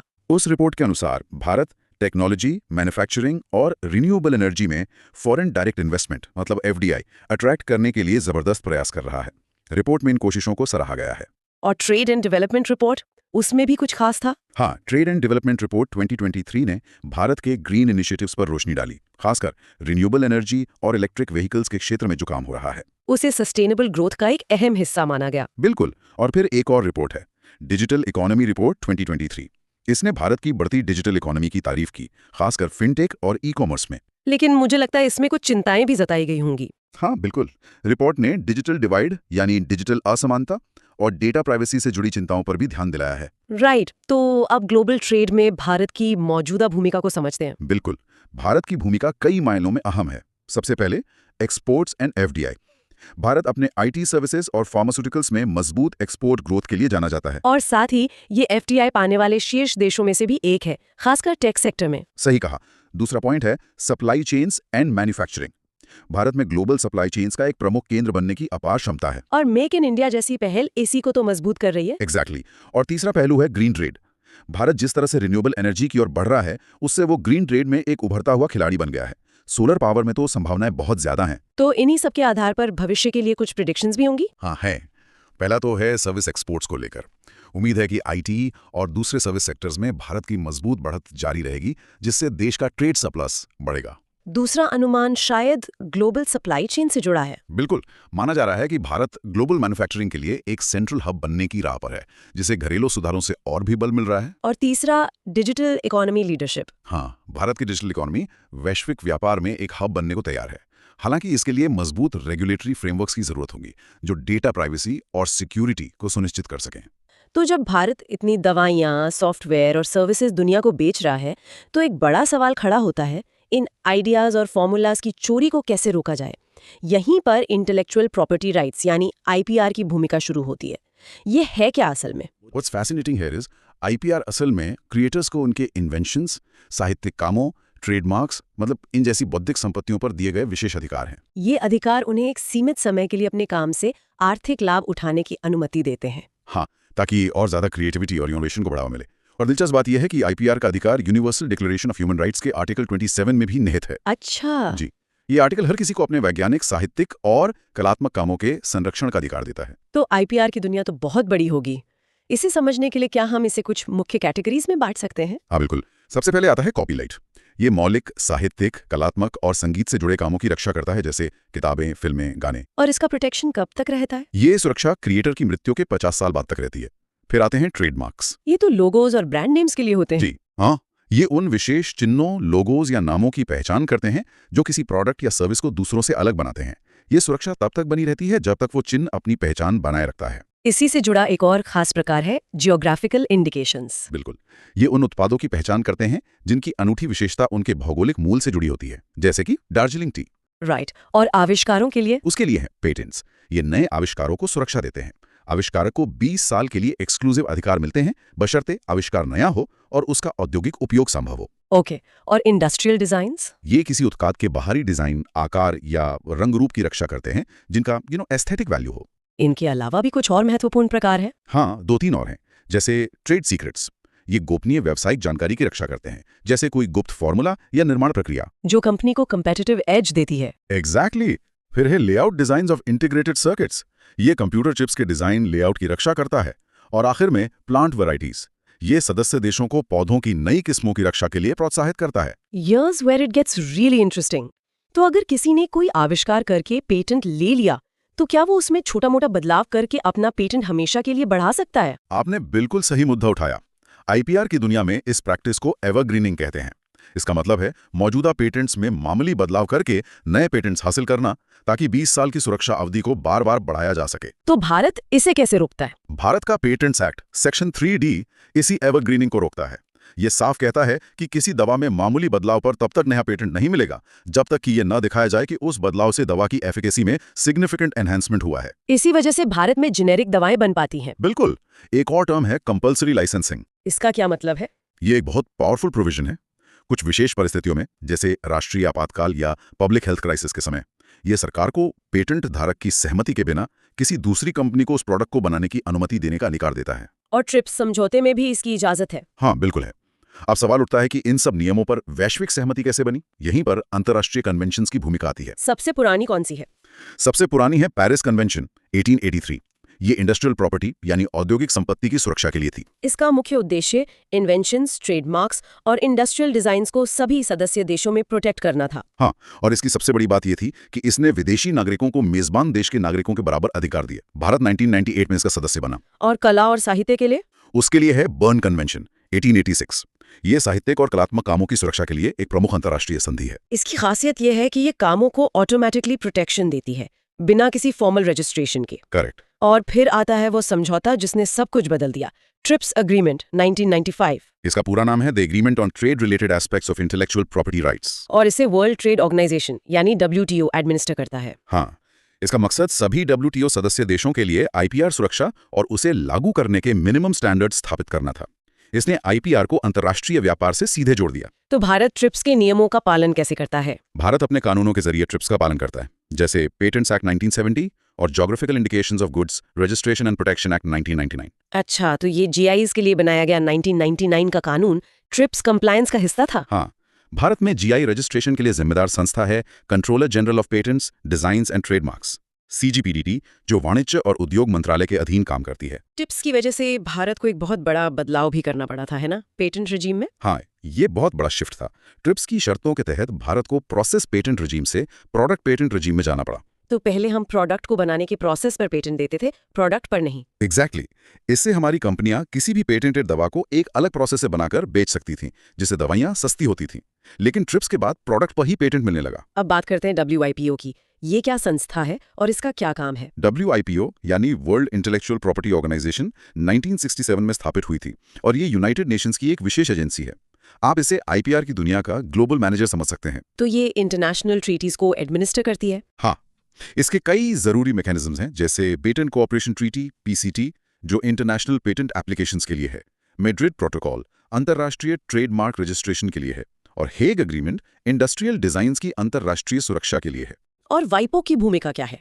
वाइपो हर साल 26 अप्रैल को वर्ल्ड इंटेलेक्चुअल प्रॉपर्टी डे मनाता है।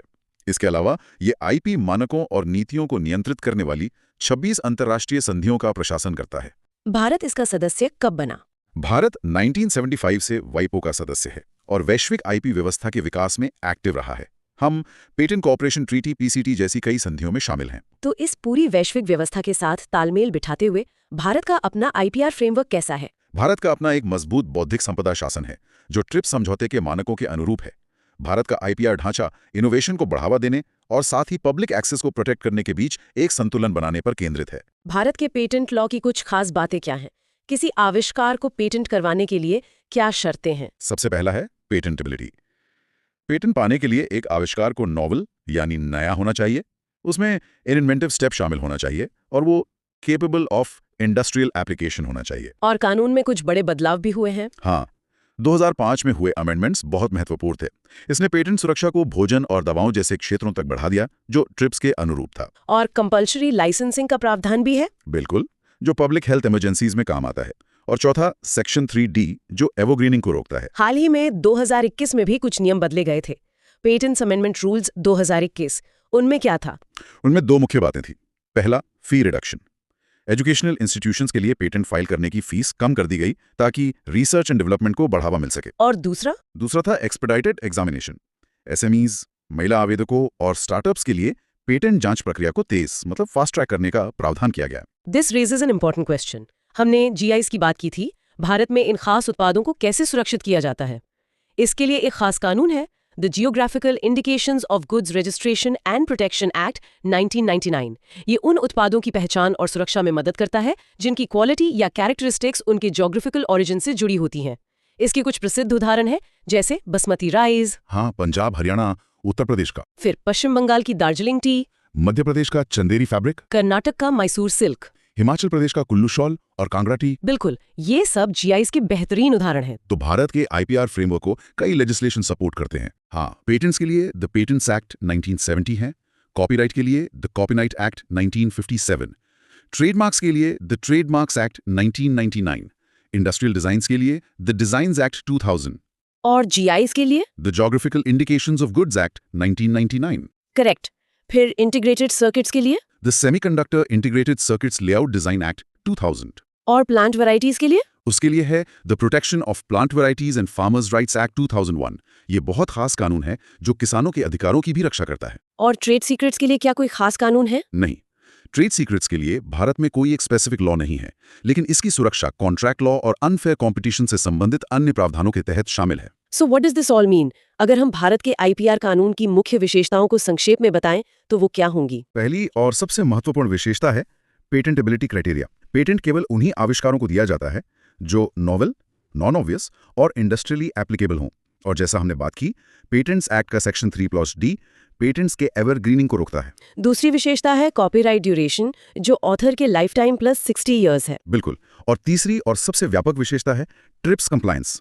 भारत के सभी कानून ट्रिप्स समझौते के अनुरूप हैं। और इन कानूनों को लागू कौन करता है? इन कानूनों को लागू करने के लिए विभिन्न निकाय हैं, जिनमें सबसे प्रमुख है office of the controller general of patents, designs and trademarks CGPDTM, जो ministry of commerce and industry के तहत काम करता है। न्यू डेवलपमेंट बैंक यानी NDB, इसे 2014 में ब्रिक्स नेशंस मतलब ब्राजील, रशिया, इंडिया, चाइना और साउथ अफ्रीका ने मिलकर बनाया था। इसका हेडक्वार्टर्स शंघाई, चाइना में है। पर ये सिर्फ एक और बैंक तो नहीं है ना? नहीं, बिल्कुल नहीं। NDB की स्थापना ही अपने आप में एक जियोपॉलिटिकल स्टेटमेंट थी। इसका मकसद था वर्ल्ड बैंक और IMF के दशकों पुराने प्रभुत्व को एक तरह से चुनौती देना। अच्छा, आप इसकी मेंबरशिप को ही देखिए।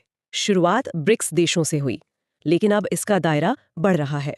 बांग्लादेश, UAE और इजिप्ट जैसे देश भी इसमें शामिल हो चुके हैं। ये दिखाता है कि ग्लोबल साउथ के देश एक ऑल्टरनेटिव फाइनेंशियल सिस्टम बनाने के लिए कितने उत्सुक हैं। और इसी ऑल्टरनेटिव सोच की सबसे बड़ी मिसाल शायद इसके वोटिंग राइट्स में दिखती है। NDB का स्ट्रक्चर पूरी तरह से इगैलिटेरियन है, मतलब हर फाउंडिंग मेंबर के पास इक्वल वोटिंग पावर है। बिल्कुल। ये IMF या वर्ल्ड बैंक से कितना अलग है, जहां आपका वोट आपके पैसे के साइज से तय होता है। एक फाउंडिंग मेंबर होने के नाते इंडिया का शेयर होल्डिंग और वोटिंग पावर 18.98% है, जो उसे चीन या रूस के बराबर रखता है। हाँ, सैद्धांतिक रूप से तो ये सच है। हर फाउंडिंग मेंबर का वोट बराबर है, लेकिन हमें ये भी देखना होगा कि एनडीबी का हेडक्वार्टर शंघाई में है और इसका सबसे बड़ा आर्थिक भागीदार चीन है। अच्छा, तो कागज पर बराबरी होने के बावजूद जमीन पर चीन का प्रभाव कहीं ज्यादा महसूस किया जाता है। खैर, इसके उद्देश्य पर आते हैं। इसका मुख्य उद्देश्य इंफ्रास्ट्रक्चर डेवलपमेंट और सस्टेनेबल ग्रोथ को प्रमोट करना है, खासतौर पर डेवलपिंग कंट्रीज में। हाँ, खासतौर पर विकासशील देशों में। ये सिर्फ पैसे का नहीं बल्कि इकोनॉमिक सॉवरेनिटी का भी सवाल है कि विकास के लिए आपको हमेशा पश्चिमी देशों की शर्तों पर निर्भर न रहना पड़े। तो भारत में इसका असर जमीन पर कैसा दिख रहा है? इंडिया का रोल इसमें कितना एक्टिव रहा है? काफी एक्टिव।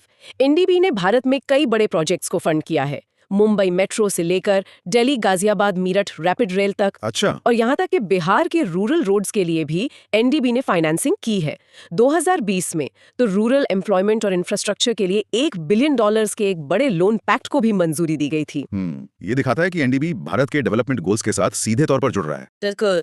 एनडीबी से आगे बढ़ते हुए एक ऐसी ऑर्गेनाइजेशन की बात करते हैं जो इकोनॉमिक होने के साथ साथ पॉलिटिकल और मिलिट्री भी है, शंघाई कोऑपरेशन ऑर्गेनाइजेशन यानी एससीओ। हाँ। 2001 में बनी इस ऑर्गेनाइजेशन का हेडक्वार्टर्स बीजिंग, चाइना में है और इसकी ऑफिशियल लैंग्वेजेस रशियन और चाइनीज हैं। एससीओ की मेंबर्स लिस्ट काफी दिलचस्प है। इसमें 10 देश हैं जिनमें इंडिया, चाइना, रशिया और पाकिस्तान जैसे रीजनल हैवीवेट्स शामिल हैं। साथ ही सेंट्रल एशिया के देश कजाकिस्तान, किर्गिस्तान, तजाकिस्तान, उज्बेकिस्तान और नए मेंबर्स ईरान और बेलारूस भी हैं। और जब 2017 में भारत और पाकिस्तान फुल मेंबर्स बने तो इस ऑर्गेनाइजेशन का जियोपॉलिटिकल स्कोप बहुत ज्यादा बढ़ गया। ये अब सिर्फ सेंट्रल एशिया का नहीं बल्कि यूरेशिया का एक प्रमुख मंच बन गया है। तो इसका इकोनॉमिक एजेंडा क्या है? क्या ये सिर्फ एक पॉलिटिकल टॉकिंग शॉप है या यहाँ सच में इकोनॉमिक कोलैबोरेशन होता है? नहीं, इसका इकोनॉमिक एजेंडा बहुत एम्बिशियस है, खासतौर पर रीजनल कनेक्टिविटी, ट्रेड प्रमोशन और एनर्जी सिक्योरिटी पर।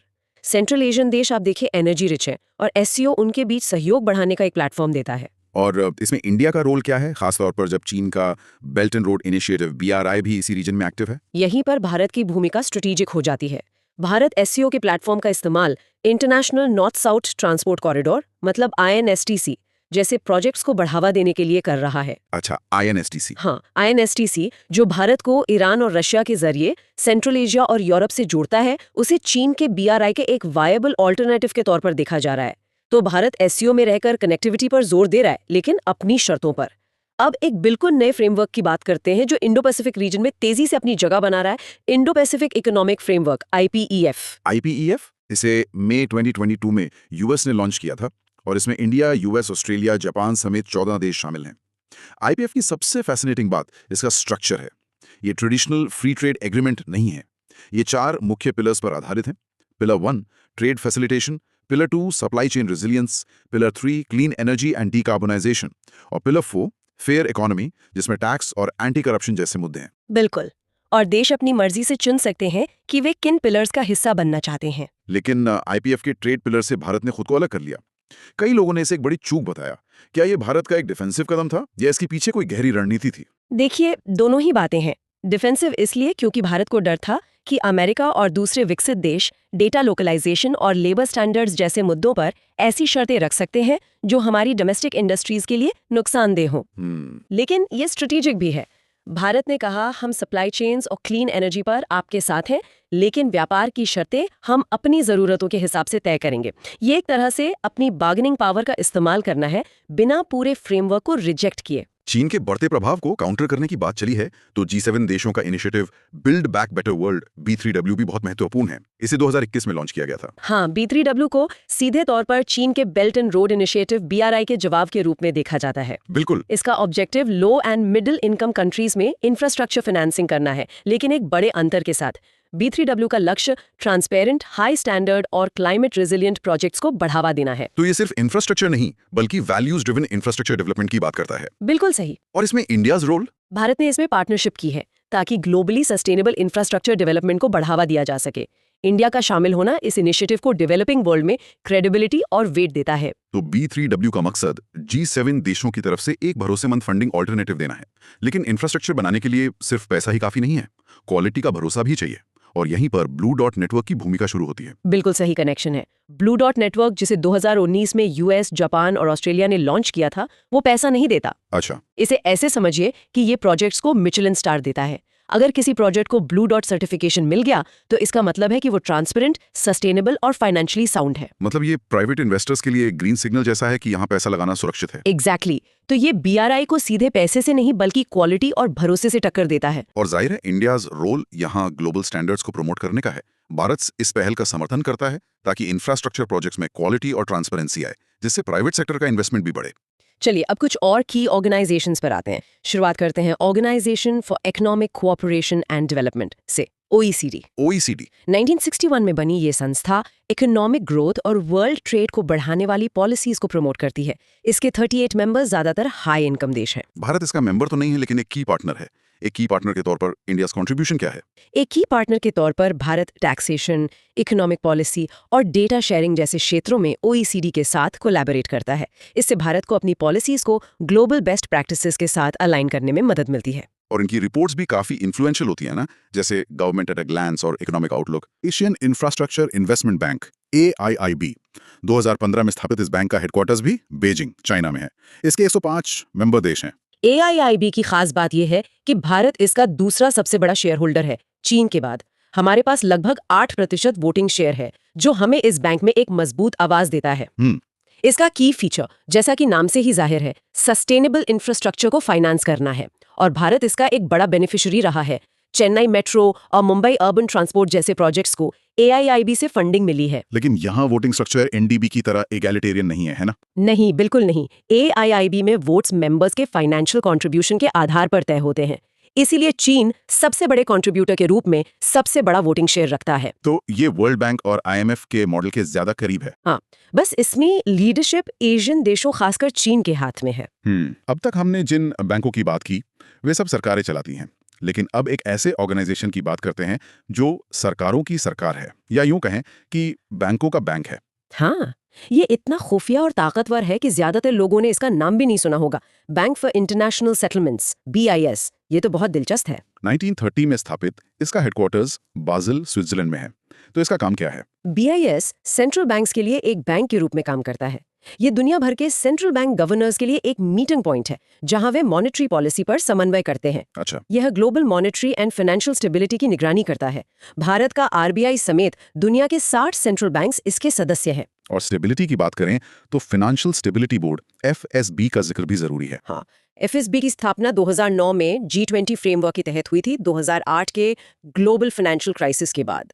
इसका सीधा काम ग्लोबल फाइनेंशियल सिस्टम की कमजोरियों पर नजर रखना और पॉलिसी रिकमेंडेशंस देना है, ताकि 2008 जैसा संकट दोबारा ना हो। और इंडियाज रोल इसमें काफी एक्टिव है और भारत को RBI, मिनिस्ट्री ऑफ फाइनेंस और SEBI ये तीनों मिलकर रिप्रेजेंट करते हैं। तो इन सभी ऑर्गेनाइजेशंस को एक साथ देखें तो भारत की भूमिका की एक बड़ी तस्वीर उभरती है। बिल्कुल। एक क्विक समरी देखें तो भारत प्रोएक्टिव रूप से उन इनिशिएटिव्स में हिस्सा ले रहा है जो सस्टेनेबल इंफ्रास्ट्रक्चर जैसे AIIB, NDB, रीजनल कनेक्टिविटी जैसे SCO, INSTC और इकोनॉमिक रेजिलियंस जैसे IMF, IPF को प्रमोट करते हैं। और साथ ही भारत लगातार ग्लोबल फाइनेंशियल इंस्टीट्यूशंस में इगैलिटेरियन वोटिंग स्ट्रक्चर्स की वकालत करता रहा है, ताकि विकासशील देशों की आवाज को ज्यादा महत्व मिले। और ये आवाज वोटिंग शेयर्स के आंकड़ों में साफ दिखती है। चलिए हमारे सोर्सेज में दी गई टेबल पर एक नजर डालते हैं। Multilateral organisations and voting shares. हाँ, सबसे पहले IMF। यहाँ टॉप 4 हैं USA 16.5%, जापान 6.1%, चाइना 6.1% और जर्मनी 5.3%। इंडिया का शेयर 2.75% है। ये जो वोटिंग शेयर्स के आंकड़े हैं ना, ये सिर्फ नंबर नहीं है, ये ग्लोबल पावर स्ट्रक्चर की कहानी बताते हैं। IMF में अमेरिका का 16.5% हिस्सा उसे डिफैक्टो वीटो पावर देता है। मतलब कोई बड़ा फैसला उसकी मर्जी के बिना नहीं हो सकता। बिल्कुल। और इसी ताकत के समीकरण को बदलने के लिए NDB और AIIB जैसे बैंक बनाए गए हैं। सही कहा। फिर है वर्ल्ड बैंक, जहाँ टॉप 4 हैं USA 15.5%, जापान 7.1%, चाइना 5.3% और जर्मनी 4.4%। यहाँ इंडिया का शेयर 3.2% है। अब देखिए contrast. New development bank NDB में सभी ब्रिक्स नेशंस का इक्वल 20% शेयर है, इंडिया का 20%। ये इगैलिटेरियनिज्म का एक मजबूत संदेश है। बिल्कुल। वहीं एशियन डेवलपमेंट बैंक ADB में लीडरशिप जापान 15.6% और USA 15.6% के बीच बटी हुई है। चाइना का 6.4% और इंडिया का 6.3% शेयर है। लेकिन Asian infrastructure investment bank AIIB में कहानी बिल्कुल अलग है। यहाँ चाइना 26.6% के साथ डोमिनेंट है और इंडिया 7.6% के साथ दूसरा सबसे बड़ा शेयर होल्डर। हाँ। और आखिर में यूरोपियन इन्वेस्टमेंट बैंक EIB, जहां वोटिंग EU मेंबर कॉन्ट्रीब्यूशंस पर आधारित है और इंडिया इसका मेंबर नहीं है। तो ये टेबल साफ दिखाता है कि कैसे पुराने ब्रेटन वुड्स इंस्टीट्यूशंस में पश्चिमी देशों का दबदबा है, जबकि नए बैंकों में शक्ति का केंद्र एशिया की तरफ खिसक रहा है। चलिए अब बात करते हैं कि इन ग्लोबल इंस्टीट्यूशंस का पैसा भारत में जमीन पर कहां-कहां लग रहा है। शुरुआत करते हैं जापान इंटरनेशनल कोऑपरेशन एजेंसी यानी जाइका से। जिका जो 1974 में जापान के ऑफिशियल डेवलपमेंट असिस्टेंस प्रोग्राम के हिस्से के रूप में बनी, भारत के इंफ्रास्ट्रक्चर ट्रांसफॉर्मेशन में एक बहुत बड़ा पार्टनर रही है। हाँ, इनके प्रोजेक्ट्स की लिस्ट तो बहुत इंप्रेसिव है। बिल्कुल। सबसे पहले तो Mumbai Ahmedabad bullet train project MHSR। ये सिर्फ एक तेज ट्रेन नहीं है, ये भारत के इंफ्रास्ट्रक्चर एम्बिशंस का प्रतीक है। और इसका फाइनेंशियल मॉडल भी तो बहुत दिलचस्प है। हाँ, जीका ने INR 1.1 लाख करोड़ का लोन 0.1% की लगभग शून्य ब्याज दर पर 50 साल के लिए दिया है। ऐसी शर्तें मिलना लगभग असंभव है। बिल्कुल। फिर दिल्ली मेट्रो प्रोजेक्ट। दिल्ली की लाइफलाइन कही जाने वाली मेट्रो के लगभग हर फेज में जीका की सिग्निफिकेंट फंडिंग रही है। फिर मुंबई मेट्रो लाइन 3 जो पूरी तरह से अंडरग्राउंड है। डेडिकेटेड फ्रेट कॉरिडोर्स भी, DFIC, इसमें पंजाब से वेस्ट बंगाल तक का ईस्टर्न कॉरिडोर शामिल है, जो मालगाड़ियों के लिए एक अलग हाईवे जैसा है। और सिर्फ अर्बन इंफ्रा ही नहीं, गंगा रेजुलेशन प्रोग्राम में भी जेका इन्वेस्ट कर रहा है। जेके के बाद अब बात एशियन डेवलपमेंट बैंक ADB की। 1966 में स्थापित, इसका हेडक्वार्टर्स मनीला फिलीपींस में है। ADB का फोकस एशिया पैसिफिक में सोशियो इकोनॉमिक डेवलपमेंट पर रहा है। भारत में इसके की प्रोजेक्ट्स में शामिल हैं, पहला east coast economic corridor ECC। अच्छा, इसका विजन भारत के पूर्वी तट पर इंडस्ट्रियल हब्स बनाकर उन्हें ग्लोबल वैल्यू चेन से जोड़ना है। विजाग चेन्नई इंडस्ट्रियल कॉरिडोर इसका एक अहम हिस्सा है। और बेंगलोर मेट्रो भी। हाँ, भारत के IT हब में सस्टेनेबल अर्बन मोबिलिटी के लिए फंडिंग। इसके अलावा rural roads development under PMGSY जो लास्ट माइल कनेक्टिविटी को मजबूत करते हैं। और चेन्नई कन्याकुमारी इंडस्ट्रियल कॉरिडोर जो तमिलनाडु में ट्रेड और इंडस्ट्रियल एक्टिविटी को बूस्ट करने के लिए है। और Asian infrastructure investment bank AIIB के भारत में कौन से प्रोजेक्ट्स हैं? AIIB नया होने के बावजूद भारत में तेजी से इन्वेस्ट कर रहा है। इसके की प्रोजेक्ट्स हैं Mumbai urban transport project MUTP, जो मुंबई की सब अर्बन रेलवे सर्विसेज को अपग्रेड कर रहा है। बेंगलोर मेट्रो में भी AIIB इन्वेस्ट कर रहा है। हाँ, ADB के साथ साथ AIIB भी। फिर चेन्नई मेट्रो एक्सपेंशन के लिए USD 356.67 मिलियन का लोन दिया है। और रिन्यूएबल एनर्जी में राजस्थान सोलर पावर प्रोजेक्ट है। और एक महत्वपूर्ण बात, कोविड-19 के दौरान हेल्थ सिस्टम स्ट्रेंथनिंग के लिए भी AIB ने सपोर्ट किया था, जो इसकी फ्लेक्सिबिलिटी को दिखाता है। अब बात करते हैं उन दादा परदादा संस्थानों की, वर्ल्ड बैंक ग्रुप की। 1944 में स्थापित, headquarters Washington DC USA। World bank का इन्वॉल्वमेंट भारत में बहुत गहरा और डाइवर्स रहा है। इसके की प्रोजेक्ट्स में शामिल हैं national Ganga river basin project, Swachh Ganga mission. बिल्कुल। फिर रूरल इलेक्ट्रिफिकेशन, दीनदयाल उपाध्याय ग्राम ज्योति योजना के नेशनल मिशन में partnership, skill India mission, operation सीमो। और Amrut, Atal mission for rejuvenation and urban transformation भी। हाँ, जो भारत के शहरों के रिन्यूअल और सस्टेनेबल डेवलपमेंट पर फोकस करता है। और वर्ल्ड बैंक का जुड़वा भाई इंटरनेशनल मॉनेटरी फंड IMF 1944 में बना, वॉशिंगटन DC में हेडक्वार्टर्ड। इसका काम फाइनेंशियल स्टेबिलिटी और बैलेंस ऑफ पेमेंट सपोर्ट देना है। भारत के लिए IMF का सबसे बड़ा इंटरवेंशन 1991 के इकोनॉमिक क्राइसिस के समय आया था। जब भारत का फॉरेन एक्सचेंज रिजर्व लगभग खत्म हो गया था, तब IMF ने फाइनेंशियल पैकेज देकर देश को बचाया। लेकिन इस मदद के बदले में भारत को अपनी इकोनॉमी को खोलना पड़ा है ना। हाँ, जिसे हम LPG रिफॉर्म्स के नाम से जानते हैं। यह भारतीय इतिहास का एक टर्निंग पॉइंट था। और हाल ही में IMF ने GST के इम्प्लीमेंटेशन के लिए भी टेक्निकल असिस्टेंस प्रदान की है। अब यूरोप की तरफ चलते हैं। यूरोपियन इन्वेस्टमेंट बैंक EIB 1958 में बनी इस संस्था का हेडक्वार्टर्स लक्समबर्ग में है। EIB दुनिया में सस्टेनेबल प्रोजेक्ट्स का सबसे बड़ा मल्टीलैटरल लेंडर है। भारत में इसके की प्रोजेक्ट्स में शामिल हैं बेंगलुरु मेट्रो फेज 2 और रिन्यूएबल एनर्जी प्रोजेक्ट्स। हाँ, इंडिया के सोलर और विंड एनर्जी इनिशिएटिव्स के लिए EIB ने सिग्निफिकेंट सपोर्ट दिया है, जो इसके क्लाइमेट एक्शन गोल्स के अनुरूप है। क्लाइमेट एक्शन की बात आई है तो ग्रीन क्लाइमेट फंड GCF का जिक्र करना भी जरूरी है। GCF, जिसे 2010 में UNFCCC फ्रेमवर्क के तहत बनाया गया था, खासतौर पर क्लाइमेट चेंज से लड़ने वाले प्रोजेक्ट्स को फाइनेंस करता है। भारत में इसके की प्रोजेक्ट्स हैं Madhya Pradesh solar power project और क्लाइमेट रेजिलिएंट एग्रीकल्चर। बिल्कुल, भारतीय कृषि को क्लाइमेट चेंज के प्रभावों के प्रति अधिक मजबूत बनाने के लिए प्रोजेक्ट्स। और आखिर में United Nations industrial development organisation UNDO 1966 में बनी इस संस्था का हेडक्वार्टर्स वियना ऑस्ट्रिया में है। UNDO का फोकस इंडस्ट्रियल डेवलपमेंट को सस्टेनेबल बनाना है। भारत में इसके की प्रोजेक्ट्स इंडस्ट्री को ग्रीन बनाने पर केंद्रित हैं। पहला, एनर्जी एफिशिएंसी इन MSMEs, मतलब छोटे और मध्यम उद्योगों में एमिशंस कम करना। हाँ। और दूसरा, इको इंडस्ट्रियल पार्क्स, मतलब ऐसे इंडस्ट्रियल जोन्स को प्रमोट करना जो एनवायरमेंटली सस्टेनेबल हों। तो आज हमने इन तमाम मल्टीलैटरल ऑर्गेनाइजेशंस और भारत में उनके द्वारा फंडेड प्रोजेक्ट्स पर एक बहुत ही विस्तृत चर्चा की। एक तरफ एनडीबी और एआईआईबी जैसे नए संस्थान हैं जो इंफ्रास्ट्रक्चर फाइनेंसिंग पर फोकस कर रहे हैं। वहीं आईएमएफ और वर्ल्ड बैंक जैसे पारंपरिक संस्थान पॉलिसी एडवाइस और डेवलपमेंटल एड में आज भी महत्वपूर्ण भूमिका निभा रहे हैं। सही कहा। और जीएसीएफ और यूनाइडो जैसे संगठन भारत को सस्टेनेबल और क्लाइमेट रिजिलियंट डेवलपमेंट की राह पर आगे बढ़ने में मदद कर रहे हैं। इन सभी की भूमिका भारत के आर्थिक विकास की कहानी में बेहद अहम है। बिल्कुल। और जाते जाते सोचने के लिए एक विचार, एनडीबी और एआईआईबी जैसे नए संस्थानों जिनके वोटिंग स्ट्रक्चर ज्यादा इगैलिटेरियन है, उनके उदय को देखते हुए आईएमएफ और वर्ल्ड बैंक जैसे पारंपरिक ब्रेटन वुड्स संस्थानों के भविष्य क्या हो सकता है, खासकर साउथ साउथ कोऑपरेशन के इस नए दौर में, इस पर विचार करना दिलचस्प होगा।